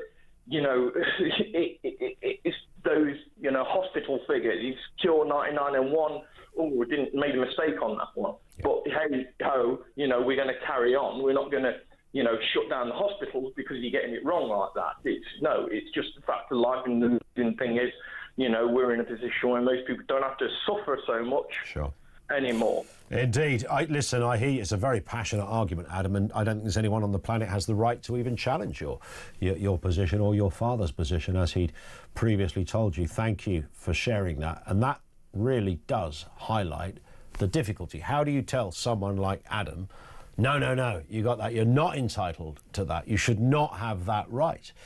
I guess if you come from, and I keep using the word a religious angle, or you want to say spiritual, whatever, then you might say that no individual can make that choice. It's the circle of life, and the ultimate, the end of that life, is something that happens and can only ever happen naturally, and that is, if you like, God's order. That's the argument that comes forward from a religious person. They usually apply the same thinking to abortion, termination. Pretty much exactly the same kind of argument. It's not for us, governments, individuals, to step in that respect. But of course, it's not a perfect 10, is it, in all of these arguments, and the elements such as the one that Adam's just raised. You instinctively feel, this is why everybody is so much on the fence on this, why politicians are kind of 50-50, because you go, well, listen to Adam, then the answer is yes, let's vote for this. You listen to somebody else, the guest we had earlier on, the lawyer we had on, talking about the ethics of this, and you can see all the reservations loud and clear. 0344 499 1000. Diane says, why do I need the state's permission to die? That is boggling my mind. It is my life. My life. It does not belong to the state. And that's kind of it, isn't it? An individual does, but do you want to live in a country where the state gives it the green light? And some would say, yeah, that's exactly what the state should do. The state's giving it the green light for your freedom to choose, etc. Others fear, of course, what might happen years down the line, that it could get, a little bit tricky in those areas where somebody might widen the criteria. Ian says, crikey, Adam, our last caller, needs to be listened to. Yeah, very hard. You can't tell Adam he's wrong or his father is wrong, because that's literally his view, and Adam's view is based on personal experience, and his father's view is based on his own current lived experience and what he's going through. Lines are open. Lots more still to come. 2:30. This is Talk.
across the UK.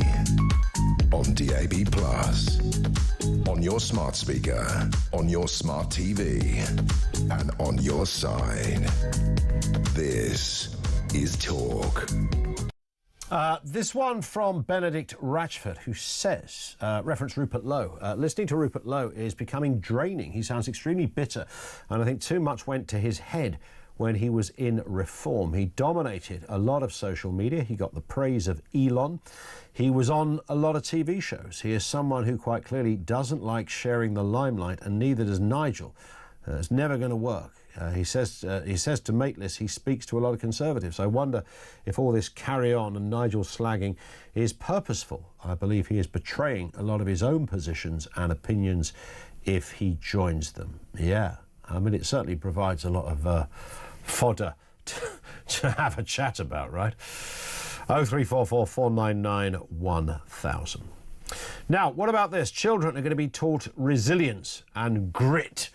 Not the stuff that goes on the ground, but grit as in, yeah, well, resilience. In schools, under a new government initiative aimed at tackling the mental health crisis. The Education Secretary Bridget Phillipson and Health Secretary Wes Streeting have joined forces. What a combination.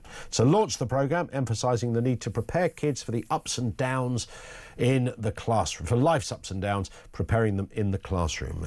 This follows NHS data showing that over 20% of 8 to 16-year-olds are now likely to be experiencing mental health problems. Let's talk to Joe Shallam, Director of Policy at the CSJ, former Special Advisor to Mel Stride over there at the Department of Work and Pensions. That's what it's all about, Joe, and good afternoon to you. By the way, grit. We need kids to be a bit more resilient. Is that about right? Yeah, I mean, we welcome this at the Centre for Social Justice, this announcement today. And I think, you know, when we look at our economy, the fact that we've got 1 million or thereabouts young adults outside of employment, education or training, you know, this is a disaster, not only at the sort of economic level, but at the individual level as well. And I think a big part of what we need to do to solve this problem and prevent it from happening in the future is to focus more on those kind of employability skills that young people need to take that first step into the workplace upon leaving education. Yeah, I mean, we have to, it's not entirely new in terms of talking about this, because for years when people have had that discussion, you know, what should be taught in schools, often what comes up is, yeah, well, real life should be taught in schools. You know, back in the day, you would have said, you know, how to write a check, how to pay a bill, how to have a conversation, you know, shake hands, you know, be a little more confident. The subject in itself is not entirely new. It's not. I mean, I think we've seen in the last few decades, particularly under the last governments, a real focus on improving the kind of the knowledge base among our young people, and that's been hugely effective. We have seen, you know, real improvements in sort of educational attainment. But the thing that we hear about at the Centre for Social Justice, whether from employers or small sort of community-based organisations, is that young people are just lacking that kind of confidence and some of the skills, you know, whether it, as you mentioned, it's kind of looking someone in the eye and giving a firm handshake, sort of teamwork skills or basic communication skills. It's a real challenge for people to begin their post-educational life without those sort of skills. And one of the things that we've been calling for here at the CSJ is a real focus on sport. And when you look at the independent school sector who have got this right, what do? They put on a huge amount of kind of extracurricular activity, and sport is a huge part of that. And we just don't see that to the same degree in the state school sector. So we're calling for this right to sport to level the playing field, as it were, and make sure that more young people have all the skills that come with sport that we know are proven to help people over their lifespan. Now, of course, who you ask will depend on what should be on that list of skills. I mean, you mentioned sport, that's fair enough. We're also dealing with this clash of a mental health crisis. I don't know whether that is because kids are aware of mental health, so they talk about it more, and if they're feeling a bit rubbish on a certain day, I think even my little boy once used the phrase, he's 11, used the phrase, you know, well, it's about my mental health. And I thought, well, he wouldn't have said that half an hour ago. He'd have just said, you know, I'm not feeling great today or something. So there is we don't want to sort of overdiagnose a whole group of kids here, right? I think this is one of the fascinating questions of our time at the moment, and we've come such a long way from mental health being such a taboo that it wasn't spoken about at all, and I think that's had a huge amount of that's brought around a huge amount of good. Equally, we are talking about it quite a lot, and I do question. There's been some very interesting research recently about some of the interventions where we have done more to talk about these issues at the school level, that it can actually worsen the problem and cause people to ruminate more on their problems. So I think we've got to get the balance right. It's also why I think other activities and other pursuits that give people purpose, meaning, can be so helpful for them. And again, it goes back to the employment point. We've got a lot of young people now leaving school, going on to kind of economic inactivity benefits, often due to mental health conditions, where we know that employment can be a huge part of the answer for people. Of course, and kids, today, when it comes to the list of things they worry about, certainly if they get in, once they start to get to sort of the age of 16, are also aware of other elements that they wouldn't have been aware of before, because we talk about it incessantly.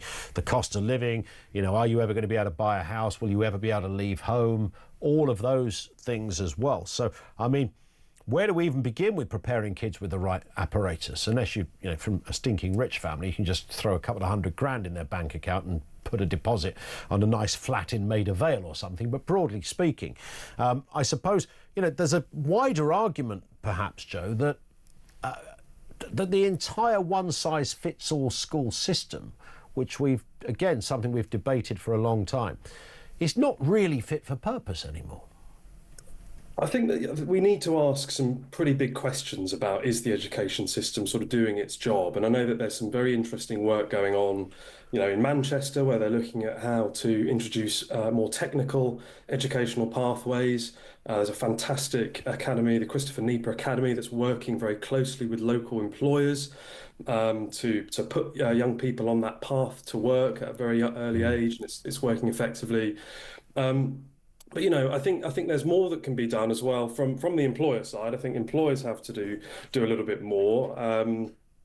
We need to focus a lot more on progression, on training young people. There has been a reliance on sort of large-scale migration flows that I think, if Keir Starmer talks a good game, let's see if he can deliver on it. That looks set to come to an end, and so that will mean employers having to think much more creatively about how they're building a pipeline of young people and talent into the workplace.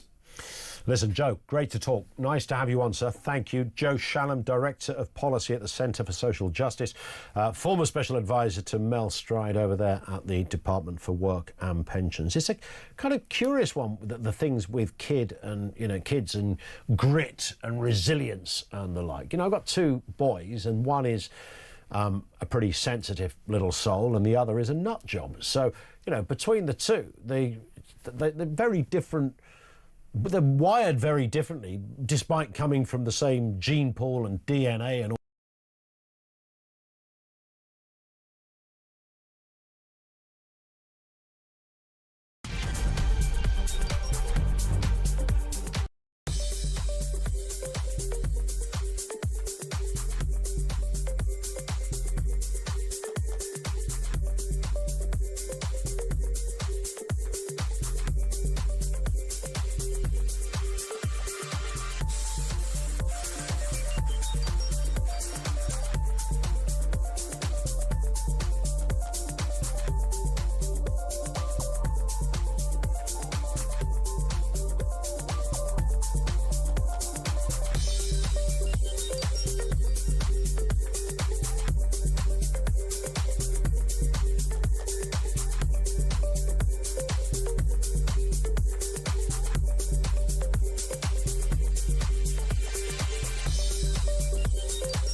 This is a tried and tested method. It's been working, it's regulated, it's monitored. There are different systems elsewhere in the world. We're not doing that, we're doing the Oregon model, and also we're making it the British model. And that's what's important about today. MPs saying, this is our template, how can we make it as good as possible? So yes, it avoids any loopholes, but it also allows those people who want to let go.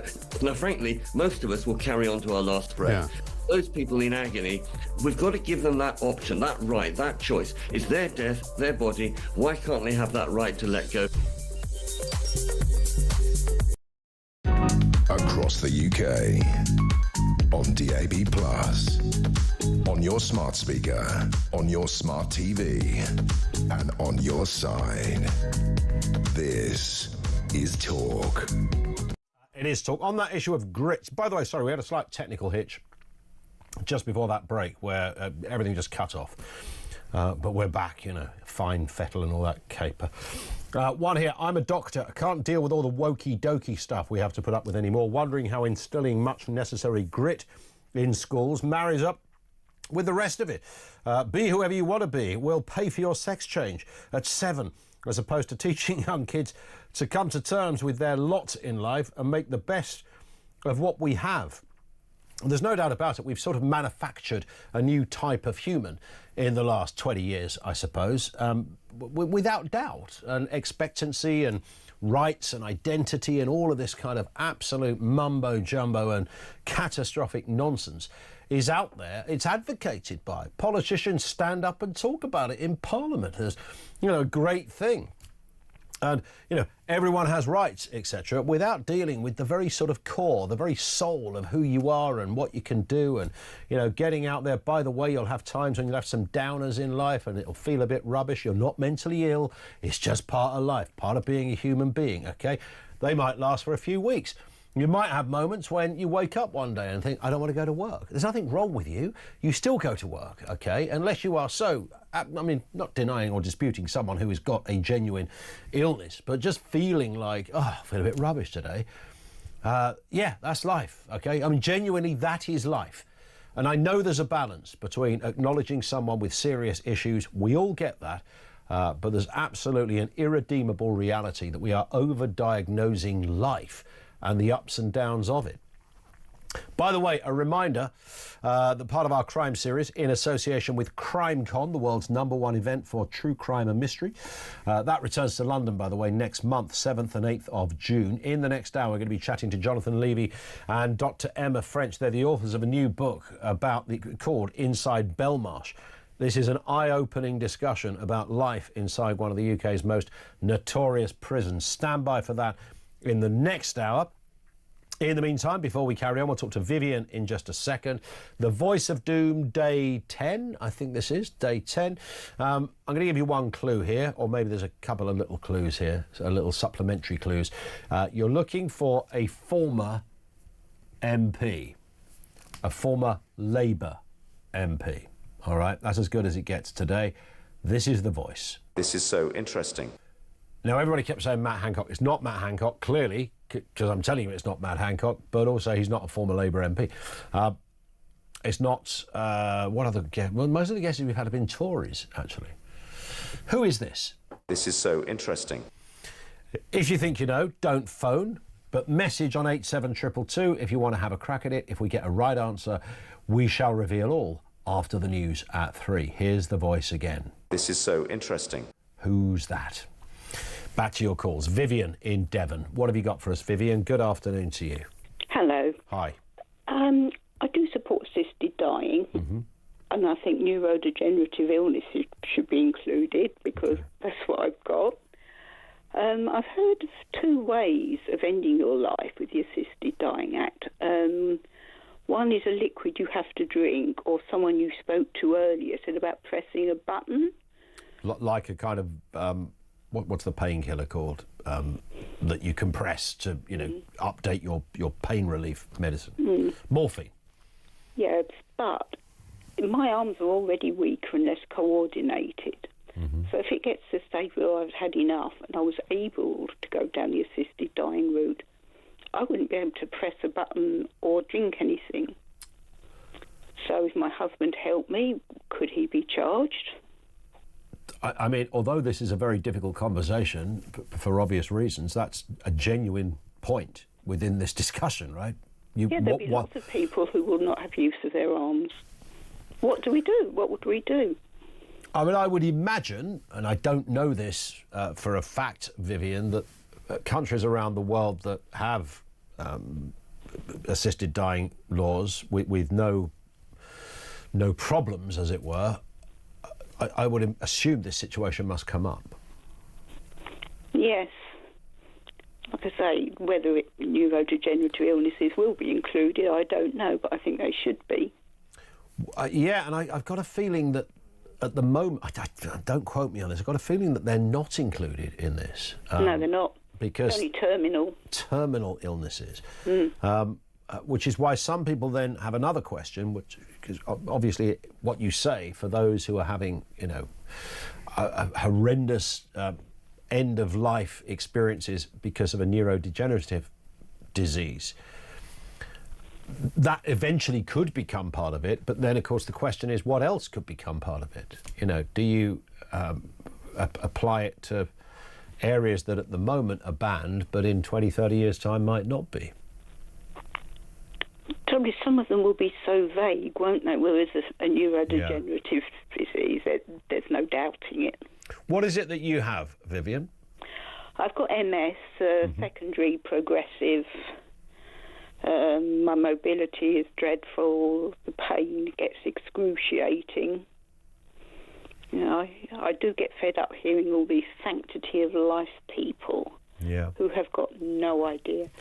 It still shocks me how much my body can hurt me. Yeah. And I end up in hospital on intravenous morphine. For that, yeah. I mean, that's awful to have to go through that. And you're right, people who... I think they generally come from a religious angle, right? I'm not decrying their position, but I think that seems to be ultimately what those who are against it are arguing from a religious perspective. Well, may I suggest they live like this for a while? Yeah, well, I think that is that is an absolutely appropriate response, isn't it, to those that are very loud and vocal about these things. And I'm sure in their minds they have the best intentions and all that business. But if you're not living it or you haven't seen it, then like anything else in life, when I was it can't be an younger, experience. When I was younger, I was terrified at the thought of dying. Yeah. But now I want the chance when the time is right. I hear it, Vivian. I wish you loads of luck. I hope that you can continue sounding as sprightly and as informed as you currently do. Thank you, Vivian in Devon on assisted dying. Let's go to John in Cornwall on this same subject. John, what are you thinking? Good afternoon. Hi, Ian. Good afternoon to you. I've had to, in this last 20 years, make the final decision on 3 people I loved at different times. And with prolong their suffering or end their medication. And the difference is... your line slightly cut out there. To prolong suffering, or did you say increase their medication? No, prolong their suffering or end their medication. Or end their medication, okay. Yeah. Now, the point is, they chose me because they knew I would not be afraid. I loved them, and I would not want to say, well, prolong it for another month or a year. Absolutely terrible suffering. So you threw away or withdrew the medication from the people you're talking about? Everybody has a right to do that. And I can remember when I lost my beloved, I'm in my 70s. When I lost my beloved, I got diabetes, and I stopped all medication. I said to my priest, I said, I'm not harming myself. I'm just not saving myself. Yeah. But what gets me angriest with some of these politicians, really gets me angry, is what they don't realise. If a person's family has got money, they can go to Switzerland. Yeah. And they can achieve it. But for the people at the bottom, the working classes, they have to suffer and suffer and suffer. And I think that if you talk about freedom and right of choice, democracy, then you have a right to make that choice. And many, can you imagine? And I said this the other day on a type. And I said, can you imagine if 1,000 people next week help the people that they love leave this planet? There's not enough police in this country to actually progress it, and there's no places in prison anyway. And what I'm saying is if you love somebody, you do not want to see them for your selfishness laying there dying very slowly. What is the I mean, you're right. If you want to withdraw your own medication, that's fine. What's the legality of withdrawing or assisting someone else withdrawing their medication? Does that legally compromise you? I'm sure you don't care, but what is the law around that? Well, my mother, that was 20 years ago, she had a massive stroke. She couldn't even hold her head up. The doctor said, we can rush her to up to the other hospital. She may not survive. They said, if she does survive, we can put a scope inside her to see what's happening. She may not survive that. I said, what will her quality of life be? Yeah. And she said, he said to me, like she is now, just nothing. And I said, no, just make her comfortable so she's not in pain. And do you know something? Within a few hours, she was gone. Wow. And she told me, before she went into the hospital, she said, I've had enough. I've had enough. Now, the difference was my mum was a great, great, great woman, and I loved her dearly. But the point is, would I be selfish if I couldn't face the situation and I just wanted to watch her there? And another member of the family, he was skeletal, blind, dementia, wearing a nappy, wailing like a banshee, and I turned around and I said, no more treatment. They've had enough. Make them comfortable. And do you know something? The truth of the matter is, I know when I see them on the other side, because I'm a believer, that, if you love somebody, St. Paul says, loving somebody else more than you love yourself. They'll thank you for that. I get it. Listen, John, it's powerful stuff. Thank you for that. And of course, yes, withdrawing treatment or doctors saying to a patient, look, there's really no medication. It happens. There's nothing else we can give you that's going to save you. We can give you things to make you more comfortable, etc. I think was John's overriding point. Thank you for that. Tony in Bradford. We've not got long, Tony, but I'm sure you can do it. What are your thoughts on this? Hello, Ian. First of all, great show, as Thank usual. You. That's very kind. Thank you. Yeah, you're welcome. Bless your fresh air. Yeah, with me, look, each individual case is very personal, right? It's like, let me give you a scenario. Remember when the planes flew into the Twin Towers in America with the terrorists? The people was stuck on the top floors. They could not escape. Yeah. They had two choices: burn to death or throw themselves out the window and kill themselves. Now, it's all right us sitting there and say, oh, you can't kill yourself. That's against the law. No, you have to stay there and burn to death. We don't know what them people are going through. We can see him on his chair drinking your coffee. No, you can't kill yourself. It's against our religion. It's against Buddha. It's against Christianity. It's against Muslim or whatever religion. It's an each individual case. Okay, sometimes you might have like a mental issue. I understand that. You need help. But if you're going through that pain for a week, 2 weeks, or a month, or years, you have the right to take your own life. And nobody can come around and say, nope, and point the finger, you can't do that because it's against my religion. And that's what I believe. Yeah. What right have we got to tell people what to do with themselves? Each individual. There's no argument against that, is there? Really, you can't say to somebody you haven't got the right to do that. I mean, there's obviously certain things in life you haven't got the right to let someone go ahead and murder someone. Yeah. But you've got the idea that your own body has come to an end and you want to do something about that. Look, no one has the right to interfere with that ethically, but legally is where it becomes the issue. Yeah.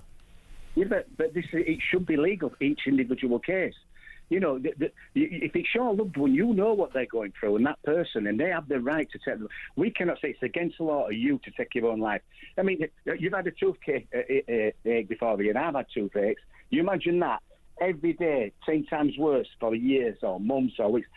It'll drive you crazy, and you want to just end it. Yeah. And it's sad, but you've got the right to do it, though, don't you think, Ian? And there it is. I hear you loud and clear. Tony, I've got to run because the news is upon us, but thank you for that. Benedict says, to the last person who mentioned, why does the state have a say if my life it's my life, blah, blah, blah. In that case, is it permissible to not intervene and let people commit suicide for any reason? Would you stop the police negotiators saving someone on the wrong side of a motorway bridge? Yeah, I mean, I'm sure there's clearly other troubling components to that example, but I hear you, Benedict, thank you. Which is why it's so divisive, which is why it's so, and rightly so, uncomfortable, tricky, almost impossible to come up with a perfect solution. The voice of doom is upon us. Who is this? This is so interesting. 87222 if you know. News at 3 is next.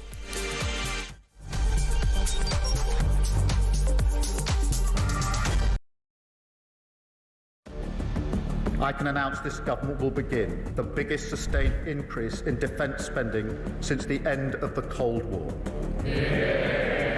We will deliver our commitment to spend 2.5% of GDP on defence, but we will bring it forward so we reach that level in 2027. The answer from European capitals has been as resounding as it is clear.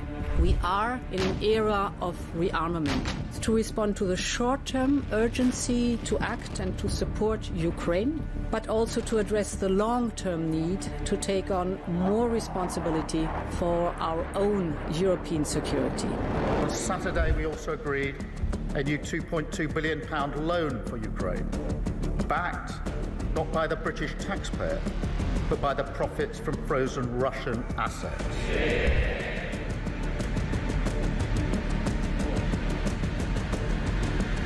It is my pleasure to bring from His Majesty the King a letter. He sends his best wishes and his regards, of course, but he also asked me to bear this letter and bring it to you. So can I present the letter from the King to you? Thank you very much. Am I supposed to read it right now? Yeah, please do. I will do. I've got to tell him what your reaction is, so I need to know. I need to know. He is a great gentleman. A great, great gentleman. He said he thinks the war's going to go on for a long time, and he better not be right. Well, I just think he should be more appreciative because this country has stuck with them through thick and thin. We've given them much more than Europe, and Europe should have given more than us because, as you know, that's right there. That's the border. What kind of diplomacy, JD, you are speaking about? What do you mean? I'm talking about the kind of diplomacy that's going to end the destruction of your country. Yes, but if you are not Mr. President, with respect, I think it's disrespectful for you to come into the Oval Office and try to litigate this in front of the American media. You're gambling with across the UK, on DAB+, on your smart speaker, on your smart TV, and on your side. This is Talk.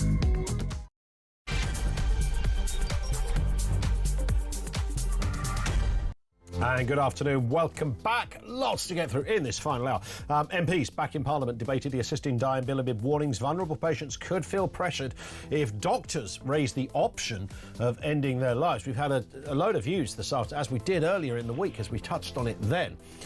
It's a grim subject. You can't apologise for raising it because it's so darn crucial to our system, who we stand for as people, as individuals, as humans, our democracy. But who's right? And is the bill ever, frankly, going to be workable? More on that from you on the way. Also, Britain is now eyeing deals with up to 9 countries, including Serbia and North Macedonia, to take failed asylum seekers after the Albanian Prime Minister rejected proposals from Keir Starmer. We'll talk to Henry Bolton on this in just a couple of moments. And this week, as part of our Talk Crime series, we go inside Belmarsh Prison for an eye-watering look at life at one of the UK's most notorious prisons. 2 authors put a brand new book together on exactly this. What were their findings and what is life really like on the inside? Details on the way. Everything you need to know, all the breaking news right here on Talk 0344 499 1000.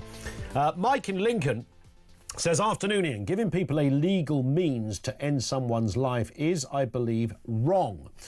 How long after this becomes law, if it succeeds, will it be until, to save money for our NHS or healthcare system, will it be before anyone diagnosed with dementia, once they get past a certain degradation level, is automatically euthanised? I simply don't trust our politicians not to abuse this power and not to amend the legislation to make it something else once it's on the statute, says Mike in Lincoln. And that is absolutely the concern. The only...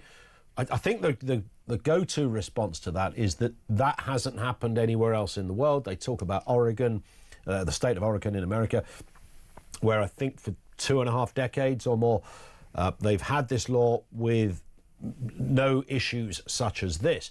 But of course, when you're talking about the human journey, it's not what might happen even in 20 years, what might happen in 50 years. You know, that all of that is part of the discussion, or it should be part of the discussion. And Diane says, why do I need the state's permission to die? That is boggling my mind. It is my body. It does not belong to the state. I think I might have read that earlier, but it's worth another airing, frankly, because many of you are feeling exactly that. And let's move to this. Oh, by the way, just before we do, Voice of Doom. Have we got a winner on the Voice of Doom? Remember, you're looking for a former Labour MP. This was the voice we played you. This is so interesting. Is it Alistair Darling? No, he's Scottish, not English. John Stonehouse? No. Stephen Kinnock, who's a current MP. Douglas Murray, who's not even an MP. Ian Duncan Smith, who's a Tory MP. Chuka Umunna, who's no longer an MP, but he was a Labour MP. It is not. Neil Kinnock, of course, was the leader of the Labour Party. Not him. Jack Straw? No. Bob Clay? Don't know him. No. Peter Hain? No. We don't have a right answer. Again, it rolls over. Day 11 on Monday. The Voice of Doom is back 2:45. Now, let's have a look at this story. Keir Starmer confirming that Britain is in talks with up to 9 countries about setting up a return hub. Return hubs in these places. Sounds so nice, doesn't it? This is for failed asylum seekers. This came on the backdrop of Albanian Prime Minister Edi Rama. Has already rejected the proposal, citing the country's commitment to Italy. They're just across the water, of course, which already hosts Albanian-run detention centres. The government says return hubs would provide a cost-effective way to deter with illegal immigration while complying with international law, and it comes as a police watchdog report highlights major failings in migrant security checks, including a lack of access to key criminal databases. You might think if you arrive from the Channel, you'd be subjected to the most extraordinary security checks. I know it's quite hard to do if you've got no papers with you and you just pretend your name is Graham.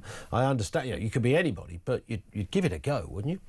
Let's meet with Henry Bolton, international border control expert. Henry, good afternoon to you. It's like an episode of The Roadrunner, isn't it? Where they try ever new different ways to solve the problem. Here is the next one. It's not quite the Rwanda scheme, but this is about failed asylum seekers. Mm-hmm. Mr. Starmer hopes he's got, a plethora of countries, I think 9 was the number they've cited, to set up return hubs for those who failed to convince anyone of their case for asylum. Is it a good idea? Will it work? The problem is, will it work in deterring people coming to the UK illegally? No. Will it help in terms of trying to find somewhere to put those people that we're unable, for whatever reason, to return to whence they came? Yes, it will. That's if it succeeds. I was advisor to the Albanian Prime Minister's office some while ago.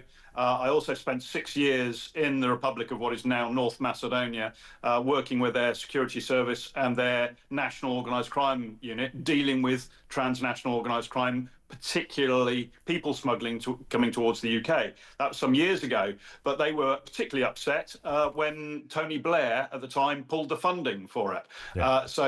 I'm not quite sure how the UK stands there. But the problem is that, as I say, this is not a deterrent to illegal entry to the UK, because we are still not dealing with the entry attraction, if you like. Yep. So what I've advocated, as you've quite rightly said, that at the moment the police, we've got a problem that the border force, the immigration service, and the National Crime Agency, who are 3 distinct different government agencies, all have a role to play in this. In most countries, you'd have one organisation doing the whole thing from beginning to end. In the UK, we haven't. We're very disjointed, very sort of fragmented in that respect. But the problem is, as you quite rightly point out, it's very difficult to interrogate somebody to find out where they've come from, how they've got to the UK, and all the rest of it.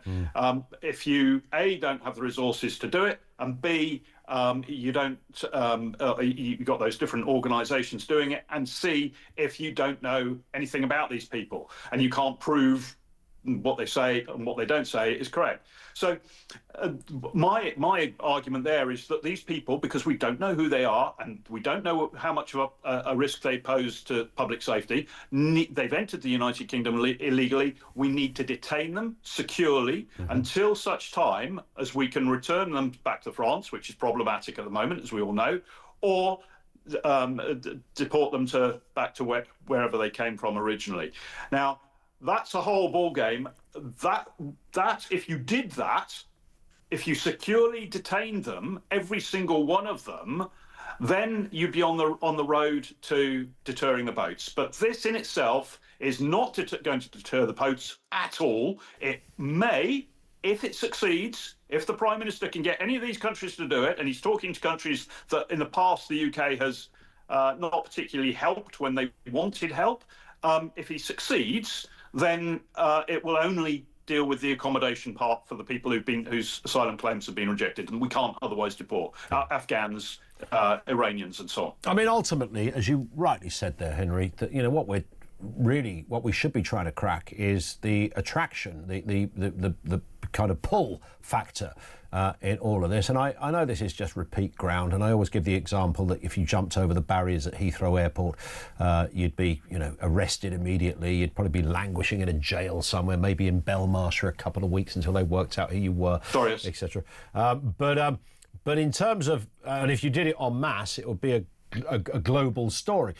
You do it across the channel. It's extraordinary that you can turn up on a boat and have some kind of, I don't know what happens, maybe you get a cup of tea first, and whatever happens after that, you end up in the Four Seasons somewhere, and you can wander around and do what the heck you like. I mean, that when you look at that, it's just beyond extraordinary. It's absolutely bizarre, Ian, and but the problem is for so long, we've had a very liberal approach to this that we have now conditioned ourselves as a nation, the political class particularly, are conditioned to any slightly authoritarian response to this being extreme. It's not extreme. We should be detaining these people. My belief, and that of the Social Democrat Party, is that these people, the moment they land on British shores, they should be transported directly to Ascension in the mid-Atlantic to a secure, behind-the-wire detention facility until such time as we can deport them, or they decide that they want to ask to go back to whence they came, whichever's the sooner. Then the boats will stop within weeks. If we adhere to that, absolutely. But to do that, we've got a whole load of legal things that we've got to untangle ourselves from. But that needs to be done as well. Indeed. Henry, great to have you on. As ever, thank you. Henry Bolton, International Border Control expert. It is one of those. I think this whole thing with channel migration is deliberately designed to make us think we've gone mad. Firstly, is the obvious thing that you can't stop some boats. I mean, I struggle with it all the time, but it happens all the time. It's happening every day, and today is a fairly beautiful day. I imagine down there on the Kent coast, it's probably maybe 20 degrees. The waters will be nice and calm, perfect conditions, and there's nothing we can do about that. And you start to convince yourself that, well, that's clearly how it is then, because it's been happening for years now. Tens of thousands, just on this method alone, have come to this country on a boat, and apparently we can't stop that. I find it, in any other world, you'd find it quite funny. It would be something from the thick of it. They're on a boat, you can't stop it? No. Why not? Well, you just can't, can you? Why? Can't stop a boat? No. Any reason why? We don't need to ask why. It's sort of the kind of Joseph Heller catch-22 sort of thing. You feel, are you mad? Are you not mad? I don't know if you think you're mad. If you know you're mad, then you're not really mad, because you wouldn't know you're mad. But I can't work it out. So there's that. And then there's the fact that Even if you said, OK, we can't stop the boats. Right, all right, we're going to run with you on the we can't stop the boats thing. Let's give you the benefit of the doubt. You don't know, despite living in the digital age, the technological age, we can do all manner of things with rockets and submarines, God knows what else. You can do all sorts. From your mobile phone, you've got more power than the first space shuttle had when it launched in Cape Canaveral all those years ago. You've got all of this going on. We'll give you the benefit of the doubt, though, all right? You can't stop the boats. But once somebody has come over, then surely you can do something then, all right? So you couldn't stop the boats. Fine, we get it. Well, we don't get it, but we're saying we get it to give you the benefit of the doubt, ministers. So what then? All right, so you couldn't stop the boats. So you've got all these people here. Right, what do you do then? We also don't know. What do you mean you don't know? So you don't know how to stop a boat, and you don't know how to detain a person, an individual. But you can do it at an airport, right? You know how to do that because there's mechanisms in place. You know, that smiley fella at Gatwick or Manchester that says, "Can I see your passport, please?" You know, you give it to him. But if you try to leg it through that little gap between the passport booths, I guarantee within about 30 seconds, several armed police officers will have you on the ground, cuffed, and in a prison cell by about 6 o'clock. I guarantee that will happen. But you can't do it in Dover, apparently. There's no mechanism. No, we don't know how to do that. And it's so mad that you think, wow, is this just designed? Somebody playing with my head here? It's utterly bonkers. 0344 499 1000. 3:15, back to your calls. This is Elaine in Derbyshire. Elaine, good afternoon to you. Hi, Ian. My husband is a chemotherapy nurse, and he's also works bank at hospice. Okay. And he doesn't want to put people to death. He's not got into being a nurse to put people to death. I understand that people feel like their relatives have been suffering, but this bill is Hobson's choice because it's either fully funded euthanasia or charity-run hospices on a backdrop of no PIP, no winter fuel allowance, and very scant carers. So it's not really a choice. And what I don't understand is the government will fund people's death, but they won't fund people's lives. A lot of people don't even realise that hospices are charities. They have to scrabble around doing 100%. Isn't that extraordinary? Yeah, and apparently Kim Leadbeater and crew can just suddenly find all this money to fully fund a service that's not even up and running yet. Yeah, well, I mean, even just, I mean, whatever the cost of the medicine or whatever is used, chemicals in these cases, but not just that. I mean, you've also got the putting this into law, making it a thing, is a very expensive process.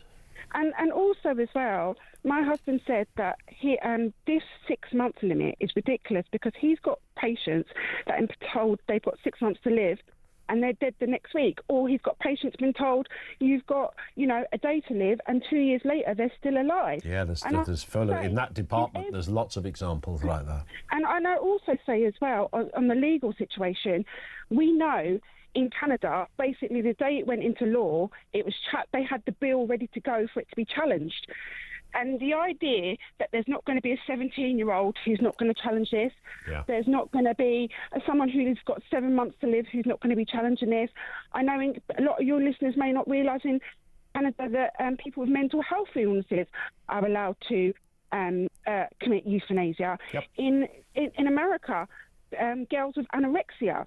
So the idea that this is just going to stay where it is in no country where this has ever been introduced has it stayed where it is. And the other thing I wanted to say as well, I don't know if you know this, Ian, in Canada, they had so few nurses that wanted to do this, they actually started signing the hospices to take part and punishing them because so few nurses wanted to do this. And also, think about the type of nurse or doctor who's very enthusiastic about doing this. Is that the nurse or doctor that you want doing this? Yeah, that would be a very questionable kind of person. I know the sort of the shipman type, I'm sure, very, very few and far between, but I was probably one or two out there, but I get it. And also, I used to be a carer before. I adopted 2 children, but I used to be a carer before.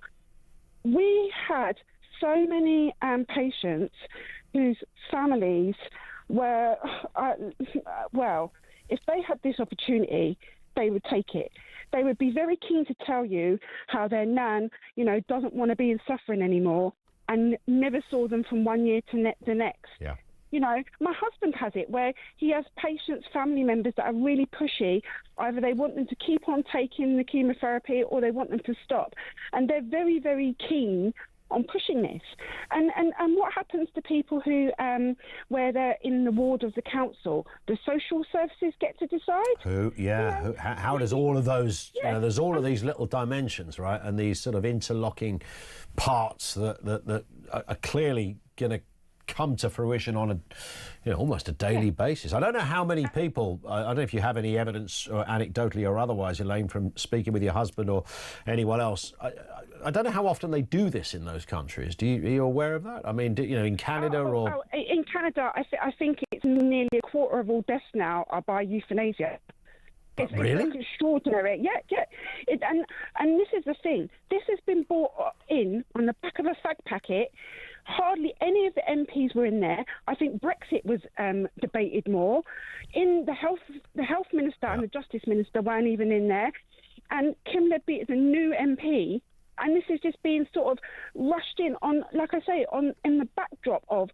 The way this has come around is very, very sloppy, and as we said earlier, the government, everything about it, in that respect, seems completely off colour. Elaine, thank you.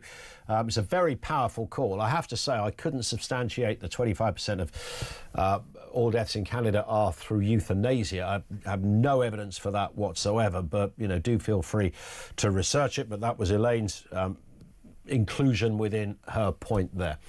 Our lines remain open. We'll have more from you in a couple of moments' time. Lots to get through. And also this, on a lighter note, time to find out how you could be in with a chance of winning that weekend away in Munich at the end of May. This is for the biggest game in European football. You might even say in world football. The Champions League final. Tickets are could be yours. Weekend in Munich, Champions League final tickets as well. Plus, thanks to our friends over there at TalkSport, we're also offering you or giving you £5,000 in your pocket. You can spend that exactly how you like. Here's the details. Win a once-in-a-lifetime trip to watch the Champions League final live. Go to talksport.com/win for your chance to embark on the ultimate odyssey of football ecstasy. With 2 tickets to the Champions League final live at the iconic Munich Football Arena, Germany, including flights, accommodation, and an uber-massive $5,000 in your hand. How about that? Enter online now at talksport.com/win. Terms and conditions apply. Achtung, baby.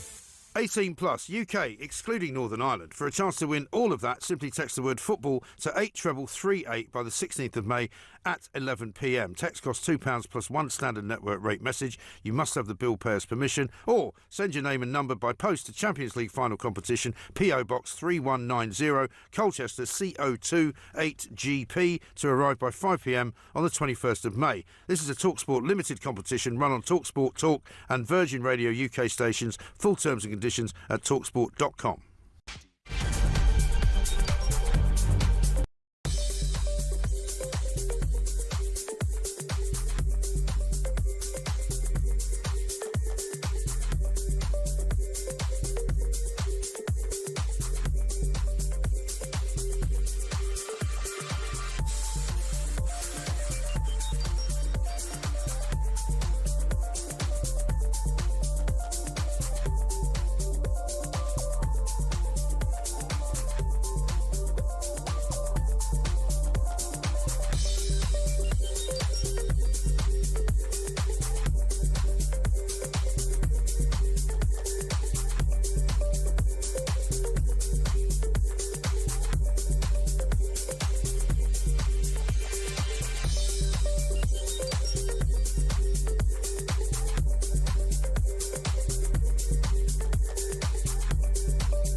This is James Ask with Mike. He is the chief executive and founder. Did you get a cupcake? I didn't get a cupcake, James, but thank you. Do you want a cupcake, Simon? No, it's fine. I just want to know what happens next after this. Who knows? We'll see. Look, everyone said we wouldn't get this far, right? Including yourself. So let's see. I think we've been pretty open, transparent with the journey, the difficulties, the problems, the challenges. So sometimes now we'll see what happens next. If I were you, I wouldn't get on that plane. He doesn't sound like the sort of guy that should be running an airline. You know, we'll see what happens tomorrow. I mean, you know, what the hell's he talking about?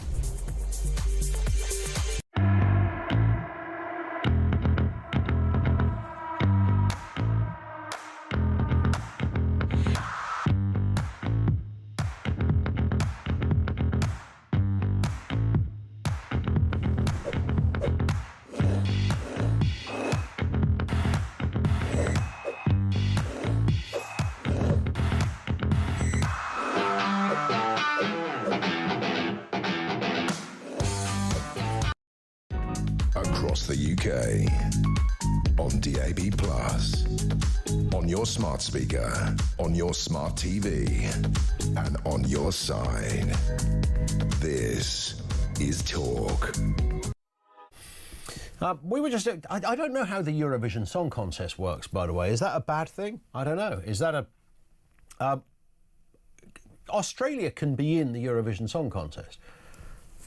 Russia can be in the Eurovision Song Contest. Israel can be. I know it's about sort of land mass and... But how did Australia... Adam, do you know? Adam, our producer, is a real-life Australian. Is there a... What's the reason? Is it just like... Because they're our mate? Is it that simple? Yeah. Oh, we get on with you guys. Yeah, you can be in it. Of course you can. It's Australia. You know, you gave us Kylie and Jason and, well, a few other undesirables, but you take the point. Let's not go there. This is Phil in Hertfordshire, back to where we began, 26 minutes after 3. How are you doing, Phil? Good afternoon, Ian. Yeah, good afternoon. Good afternoon to you. Assisted dying. Yeah. I can speak from experience. I watched my father die. Mm-hmm. He had Parkinson's disease, and it got to such a point where it became chronic. He couldn't walk. He couldn't control body functions. He couldn't eat. He couldn't swallow because the muscles just waste away. Yeah. He got put on a liquid diet in the end, and we're convinced that he actually starved himself in the end. Wow. Because his quality of life had diminished so much that, you know, there was no dignity, even to the point where he couldn't eat and couldn't feed himself. I mean, I would be going into the care home, feeding him, spoon feeding him, and there was times where he just said, "I don't want no more," and that was the last time I saw him alive. And I'm sure that he starved himself.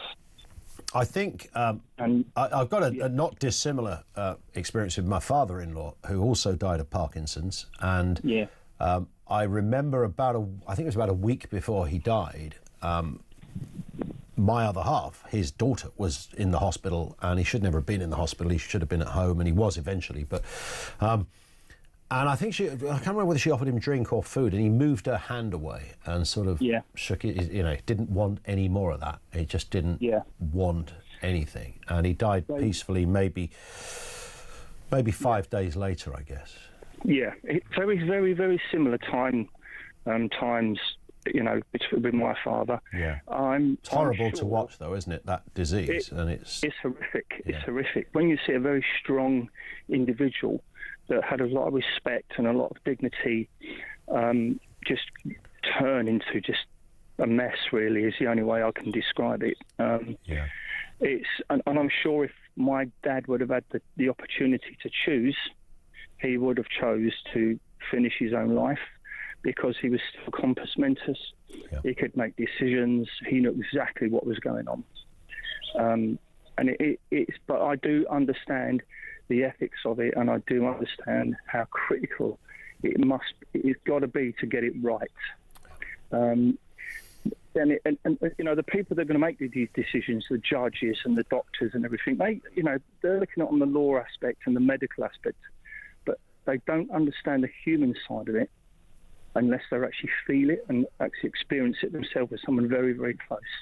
The problem with I mean, something like Parkinson's, as you know, is that you know, with my father, there was so many sort of, you know, different stages, and you know, I can remember being there at the first, because there's sort of the dementia aspect as well, which isn't with everybody, but it was with him. And you know, that moment where he was struggling for. In fact, no, before that, I remember him saying to me, "Can you hear what I'm saying okay? Because everybody's telling me I'm speaking quietly." And as I'm sure you know, Phil, that's often a first sign of something, that, you know, that the voice is weakened. And nobody thought, you know, and he said, "Oh, I thought my hearing aid had gone a bit funny." And, you know, he was fine at that point. But then to watch over a few years this going downhill and this spiral into being able to do really very little. But every now and again, to make it, I suppose, more tragic in a way, he would have moments of clarity. And I think that was the bit that everybody also struggled with. He knew he was in the position he was in, if that makes sense. Yeah, and it would surprise people as well. And the doctors say, "Well, look at him, he's fine," you know. Yeah. But then the next day he's gone. It's such an awful situation to be into, you know, because, again, if I've had my choice, I know what I would have done for him, you know, when it got to that later stage, because you know you want to put people out of their misery. And it's like one of your callers said earlier, you know, later on, when we all meet up, if that's what you believe, they'll thank you for it. Yeah. And they'll be saying, "Why on earth are you suffering? Why on earth are you doing this to yourself?" You know, but then that's faith. That's when faith comes into it, doesn't it? Yeah, I guess it does. I mean, it's just, you know, when you look at right across the spectrum of people in these positions, Phil, and there's not a one-size-fits-all answer, I guess. I don't think there is. I think if you can actually make someone's life comfortable, like someone who's in pain, and you can give them pain relief, and they deal with it, and their quality of life is reasonable when they have their pain relief, that's one aspect. But if somebody's terminal and you can't make that person walk again, you can't make that person swallow again, you can't make that person mobile again, to have half a quality of life, like go to the toilet on their own without having to be assisted in the toilet, then it gets a little bit different, doesn't it? You know, it's a very, very hard one to call. And from experience, and obviously I understand you've experienced it as well, I wouldn't want to put anyone in that situation. No. Bang on. Phil, thank you. Phil in Hertfordshire. And anyone that's been around a relative, either a parent when you're usually really close, or somebody just around, when you do live in hope, don't you? You do think, there's no, they've got all this wrong. It's not Parkinson's, it's something else. You know, it seems all right. And then, you know, that was, I think, that journey with my father-in-law, dear old George, who was a very switched on, very, with it, happy Scotsman with an interesting backstory and lots of quite a quiet character in many respects, but a fun character and lots to say. And to go from that to that, as anyone who's experienced this will acknowledge, is just, when I think of his last weeks and months, so, you know, we took him on holiday a few months, I think it was a few months, I'm tempted to say, before he died. And, you know, that was... We thought we were doing the right thing there. Was it the right? I don't know. I don't know what experience, for him, there were, again, those moments where you think, he'd rather be here by the sea, that's got to be better for him. But you don't know, the man I first met was not the man that I went on holiday with, clearly. Where do you go with that in terms of people who have options? Individuals will think in different kind of ways. 0344 499 1000. This is Talk.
across the UK.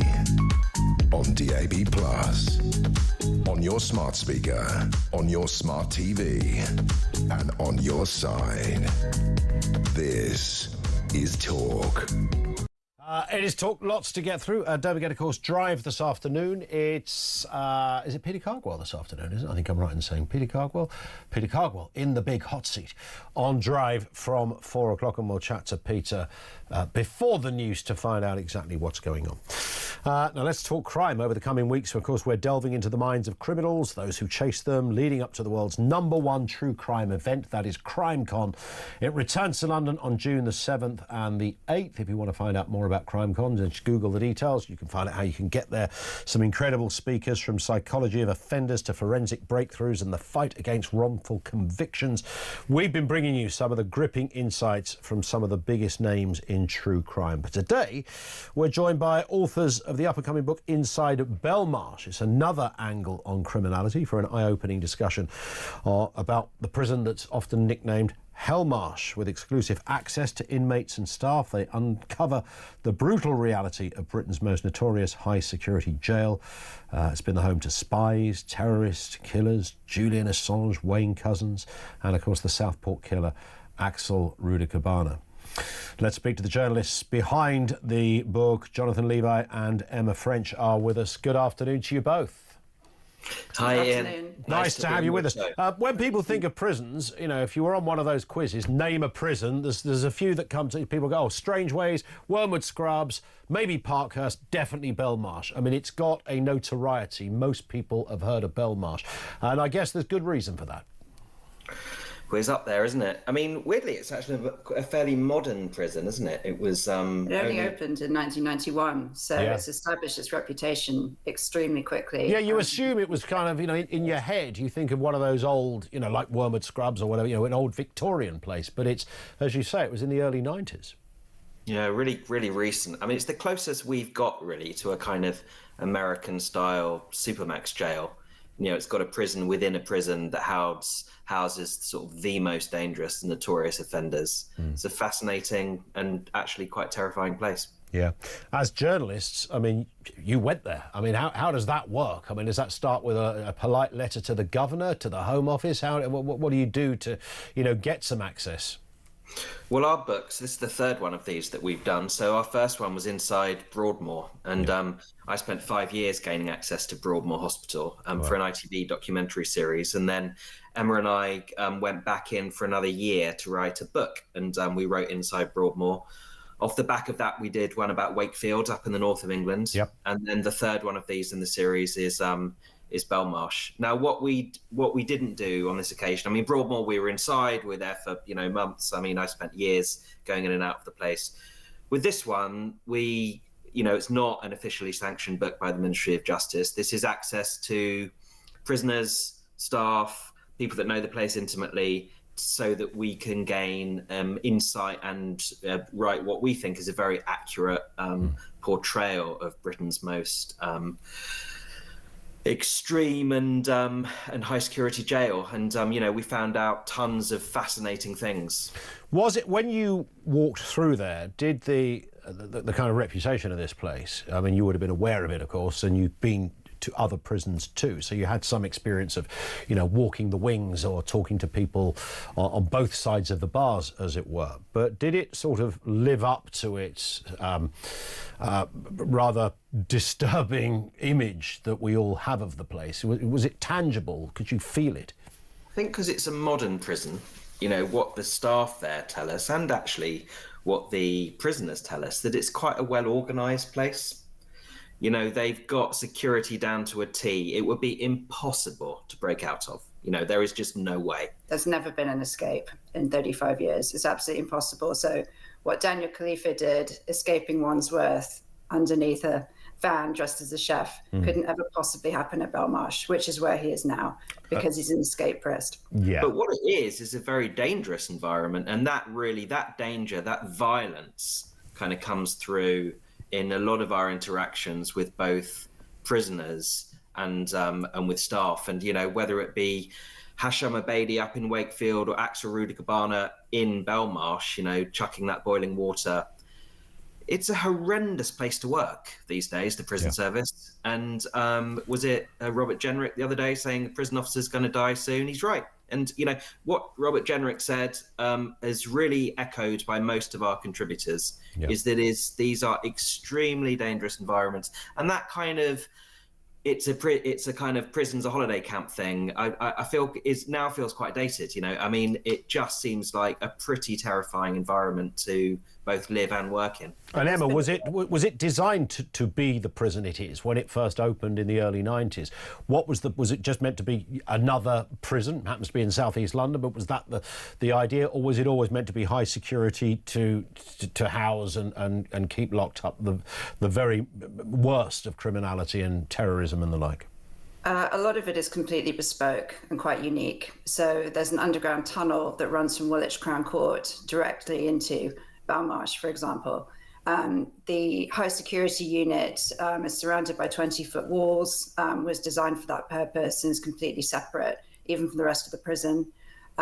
There's new technology that they've deployed since '91, so they've got anti-drone technology. Even the exercise yard is covered by barbed wire, so no one can break in from above. So it's quite extraordinary. But something else to remember is it's a remand prison. A lot of those people coming from Woolwich Crown Court aren't Category A murderers. They're just waiting for trial. So you might be a homeless man who's looking for a bed for a night and breaking and entering and sharing a cell with, you know, Hashim Abedi.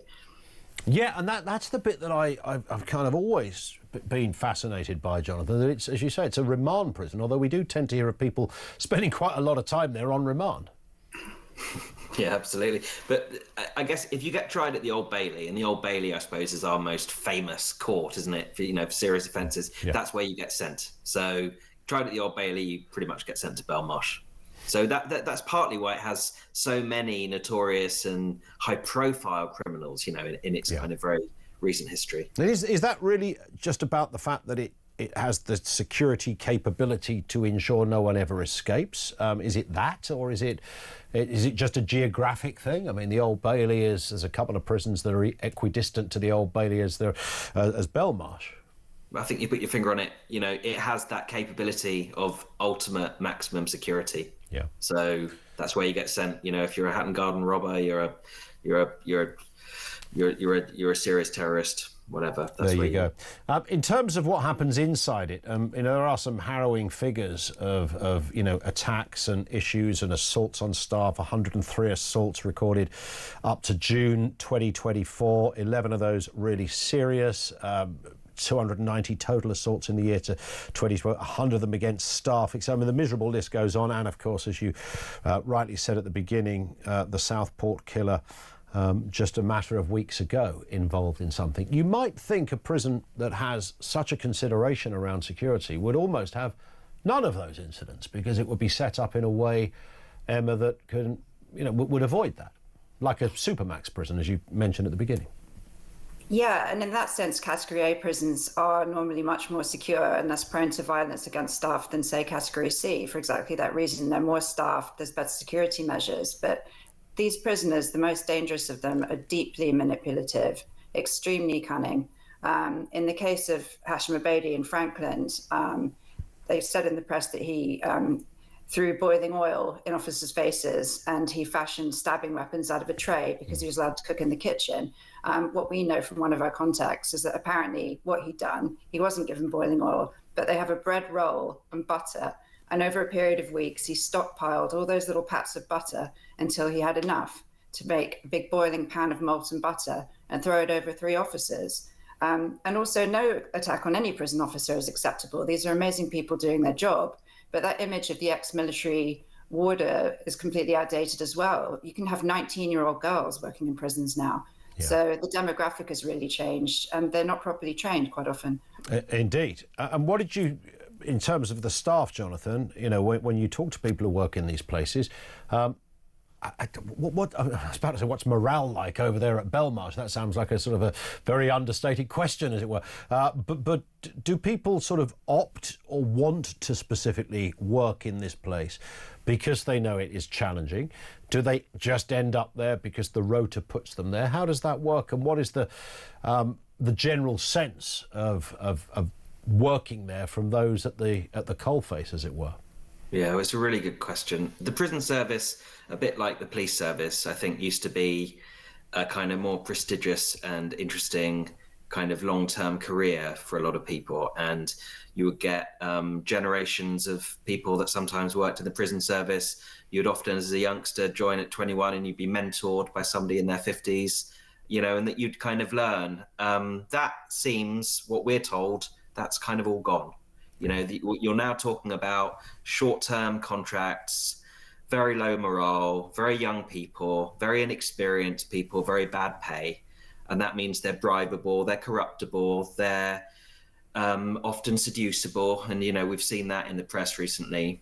And our experience, I'm afraid, is pretty negative. You know, we just spoke to a lot of staff that stayed there for as long as they could hack it. They often ended up getting attacked and assaulted and resigned and end up leaving. And then a new set of people come in and the cycle continues. I mean, I think there is a crisis in the prison service in terms of staff training, in terms of staff retention, and something serious has to be done about it, because you've just got lots of very unhappy, young, inexperienced people being treated pretty badly and manipulated by highly experienced, sophisticated, evil criminals. Indeed. I understand, Emma, there's just shy of 700 inmates in that in Belmarsh, but there is the high security unit, which I think you mentioned at the beginning, which has around about 50 people there. What do you have to have done to have ended up in the high security? I mean, bearing in mind the whole prison is high security, so what the heck has gone wrong to stick you in the high security part of the high security jail? It's possible that it might not be so much what you've done, although of course quite often it is. That's where Wayne Couzens was. It might be that you're under threat yourself. And in the case of Wayne Couzens, both applied. So he was in there because he was seen to pose a threat, but also because not only because of the horrible crime he committed, but as an ex-police officer, he was a target. Yeah. And a lot of people inside want to be able to say, I was the one that did over Wayne Couzens, you know, I got him with the tuna can lid. So sometimes you might be in there for your own protection as much as for the protection of other prisoners. Yeah, I guess that is always going to be tricky, isn't it? A police officer or similar finding themselves on the inside. That's not a happy experience. In terms of what needs to be done to it, I mean, what is there a sort of the word on the judicial street, Jonathan, in terms of, you know, what Belmarsh needs to do? I don't know if there's an Ofsted type, you know, inspection of prisons. I know there's an inspectorate of prisons, but do they grade them and do they rate them and decide what needs to be done? I mean, how do they penalise them if they don't achieve it? I mean, as far as we know, there's a pretty decent governor at Belmarsh, and we met a couple of quite senior officers who were also quite impressive people. I think the problem is a wider Ministry of Justice one. You know, it's not specifically related to Belmarsh. I think there's an issue in which the whole set of conditions for staff in the prison service need an overhaul, and they need to bring back a kind of more structured, long-term career path to encourage more talented people to join the prison service and stay in it through their career and experience progression and job security. And what about when you spoke to prisoners? Just a final point. I mean, I imagine most prisoners would say, I'd rather not be here. I think that's a kind of a given. But was there anything more specific than that? Was there a sense that, you know, that there was something, you know, even more disturbing for those offenders to be there than anywhere else? Well, most prisoners are there on a misunderstanding. Normally they feel there's... Of course they are, Governor. But, you know, in comparison to Wakefield, I don't know what you think, Emma, but a lot of prisoners were kind of reasonably okay about their life within Belmarsh. Well, we met Jonathan Aitken and had a long evening spent with him and he reminisced about his time there, and he said he was quite sorry to leave. He actually preferred Belmarsh to the Category D prison he went on to afterwards on the Isle of Sheppey. Yeah. He's a great example of prison working, isn't he, in many ways. He had such a distance to fall when he was in prison, but I know the work that he did with helping others to read, write, and goodness knows what else was actually fairly admirable. I mean, what else do you do? And then he, you know, obviously became a man of the cloth. He's such an amazing guy, actually. I hadn't really thought about him much until this book and until we interviewed him. But, there he was, exactly as you say. He basically, because of that MP training he had and all those surgeries he'd done, he was able to turn all of that and help so many people. Prisoners who had a problem with their gas bill, whose girlfriend was about to be evicted, who had an issue with it. He just sorted it all out for people. That's extraordinary. Yeah, he should have been the governor, really, maybe. Yeah. It's listen, your access is brilliant. Years ago, when I started out in journalism, I thought it would be really good. I was working at the BBC, and I thought it would be great to get an interview with one of the Cray twins, who were in one of them was in Maidstone prison at the time. So I somehow got an interview with the governor. Telling him I was going to make something about Maidstone Jail. He took me round and I went through all the wings, and he took me to the Lifer department, and then I plucked up the courage as a sort of 20-year-old to kind of say, do you think could I get an interview with Ronnie Cray?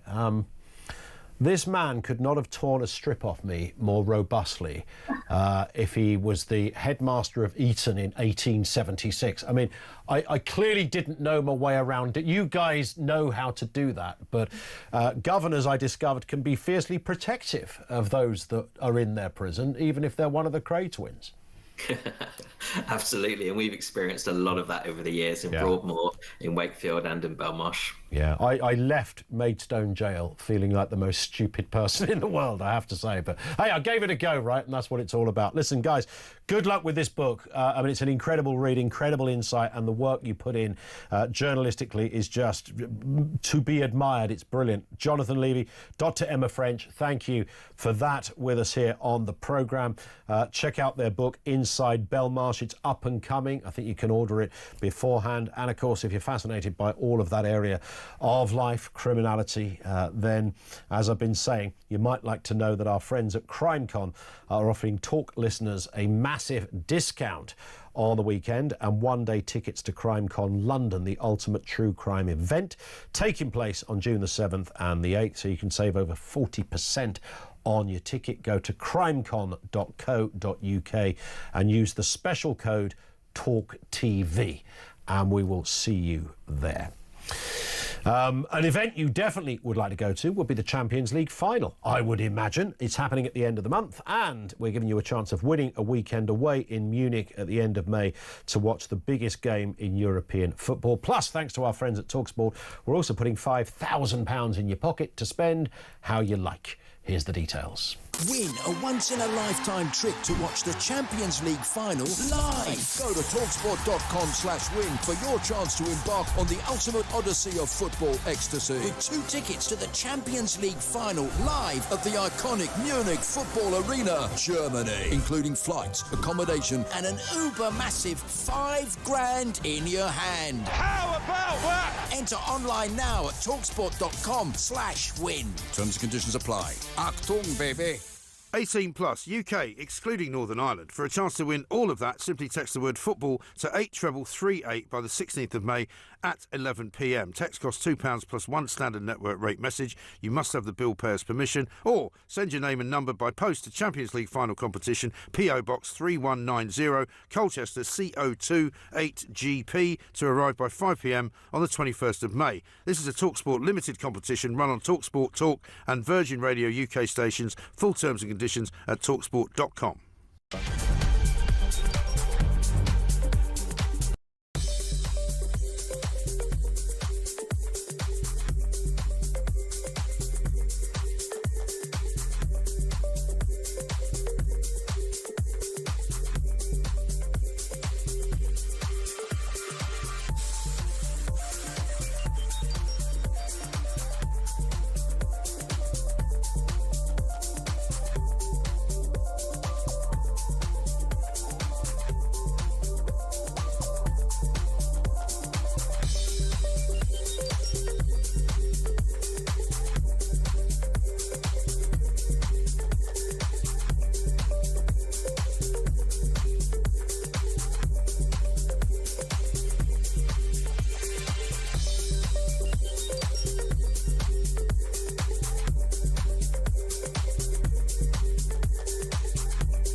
This is a tried and tested method. It's been working, it's regulated, it's monitored. There are different systems elsewhere in the world. We're not doing that, we're doing the Oregon model, and also we're making it the British model, and that's what's important about today. MPs saying, this is our template, how can we make it as good as possible? So yes, it avoids any loopholes, but it also allows those people who want to let go.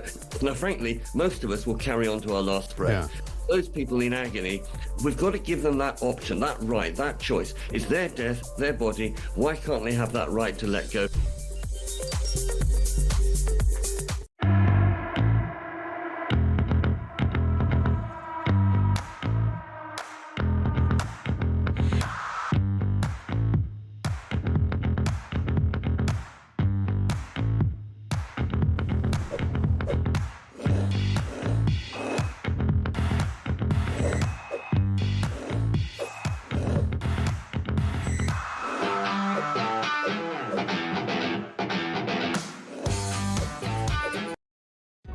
Across the UK, on DAB+, on your smart speaker, on your smart TV, and on your side. This is Talk. It is Talk. I've just, by the way, it's coming up to 4 o'clock. Just heard that the man who attacked Salman Rushdie, that left him blind, has just been sentenced to 25 years in prison for that. Rightly so as well. It was a despicable, horrendous attack on a man and on free speech. Peter Cardwell's here. Sounds as if justice has been done there, Ian, and we'll be reflecting on that in my programme just briefly as well. The news has just come through, but of course that's gone on for a very long time. And it's a few years ago. Yeah, well, the legal process as well as the physical injury has been such a... How hard was that to prove? I mean, he was there. Well, exactly. There was video footage. It was a public event. And Salman Rushdie, a great fighter for free speech over the years, living 100%. Under the threat of a fatwa and so on. So yes, we'll be reflecting that. We'll be talking about someone who, Gary Lineker, who has apologised for sharing an offensive post of Jews as rats. Apparently he didn't know that was offensive. If you believe that, you'll believe anything. And we'll be talking as well about Esther Ranson urging MPs to back the assisted dying bill. I think this bill is in serious trouble. There's something like 130 different amendments that were tabled. Some of them were selected today. There'll be votes in about a month's time, and a lot of people I'm talking to in Westminster changing their mind, not so sure about this. What is it that they? Why is it that they've changed their mind? Because it was the main provision. I mean, you had Kim Leadbeater, the MP, behind it, saying, you know, this is some of the strongest legislation in the world. We're not going to be like Canada. We're not going to be like other countries where it's far too easy to do these things. And I actually spoke to someone in Canada whose mother took her own life through assisted dying. Horrendous story. And the fact that a High Court judge was to intone and was to make a decision on this. Now that's been taken away, and one of the key planks of what Kim Leadbeater, the MP, kept saying was this is safe. This is because you got a High Court judge involved. Now the High Court judges aren't involved, and there are lots of other ways in which I think it's fraying at the edges. That is, I keep mentioning Oregon because that seems to be the go-to example of where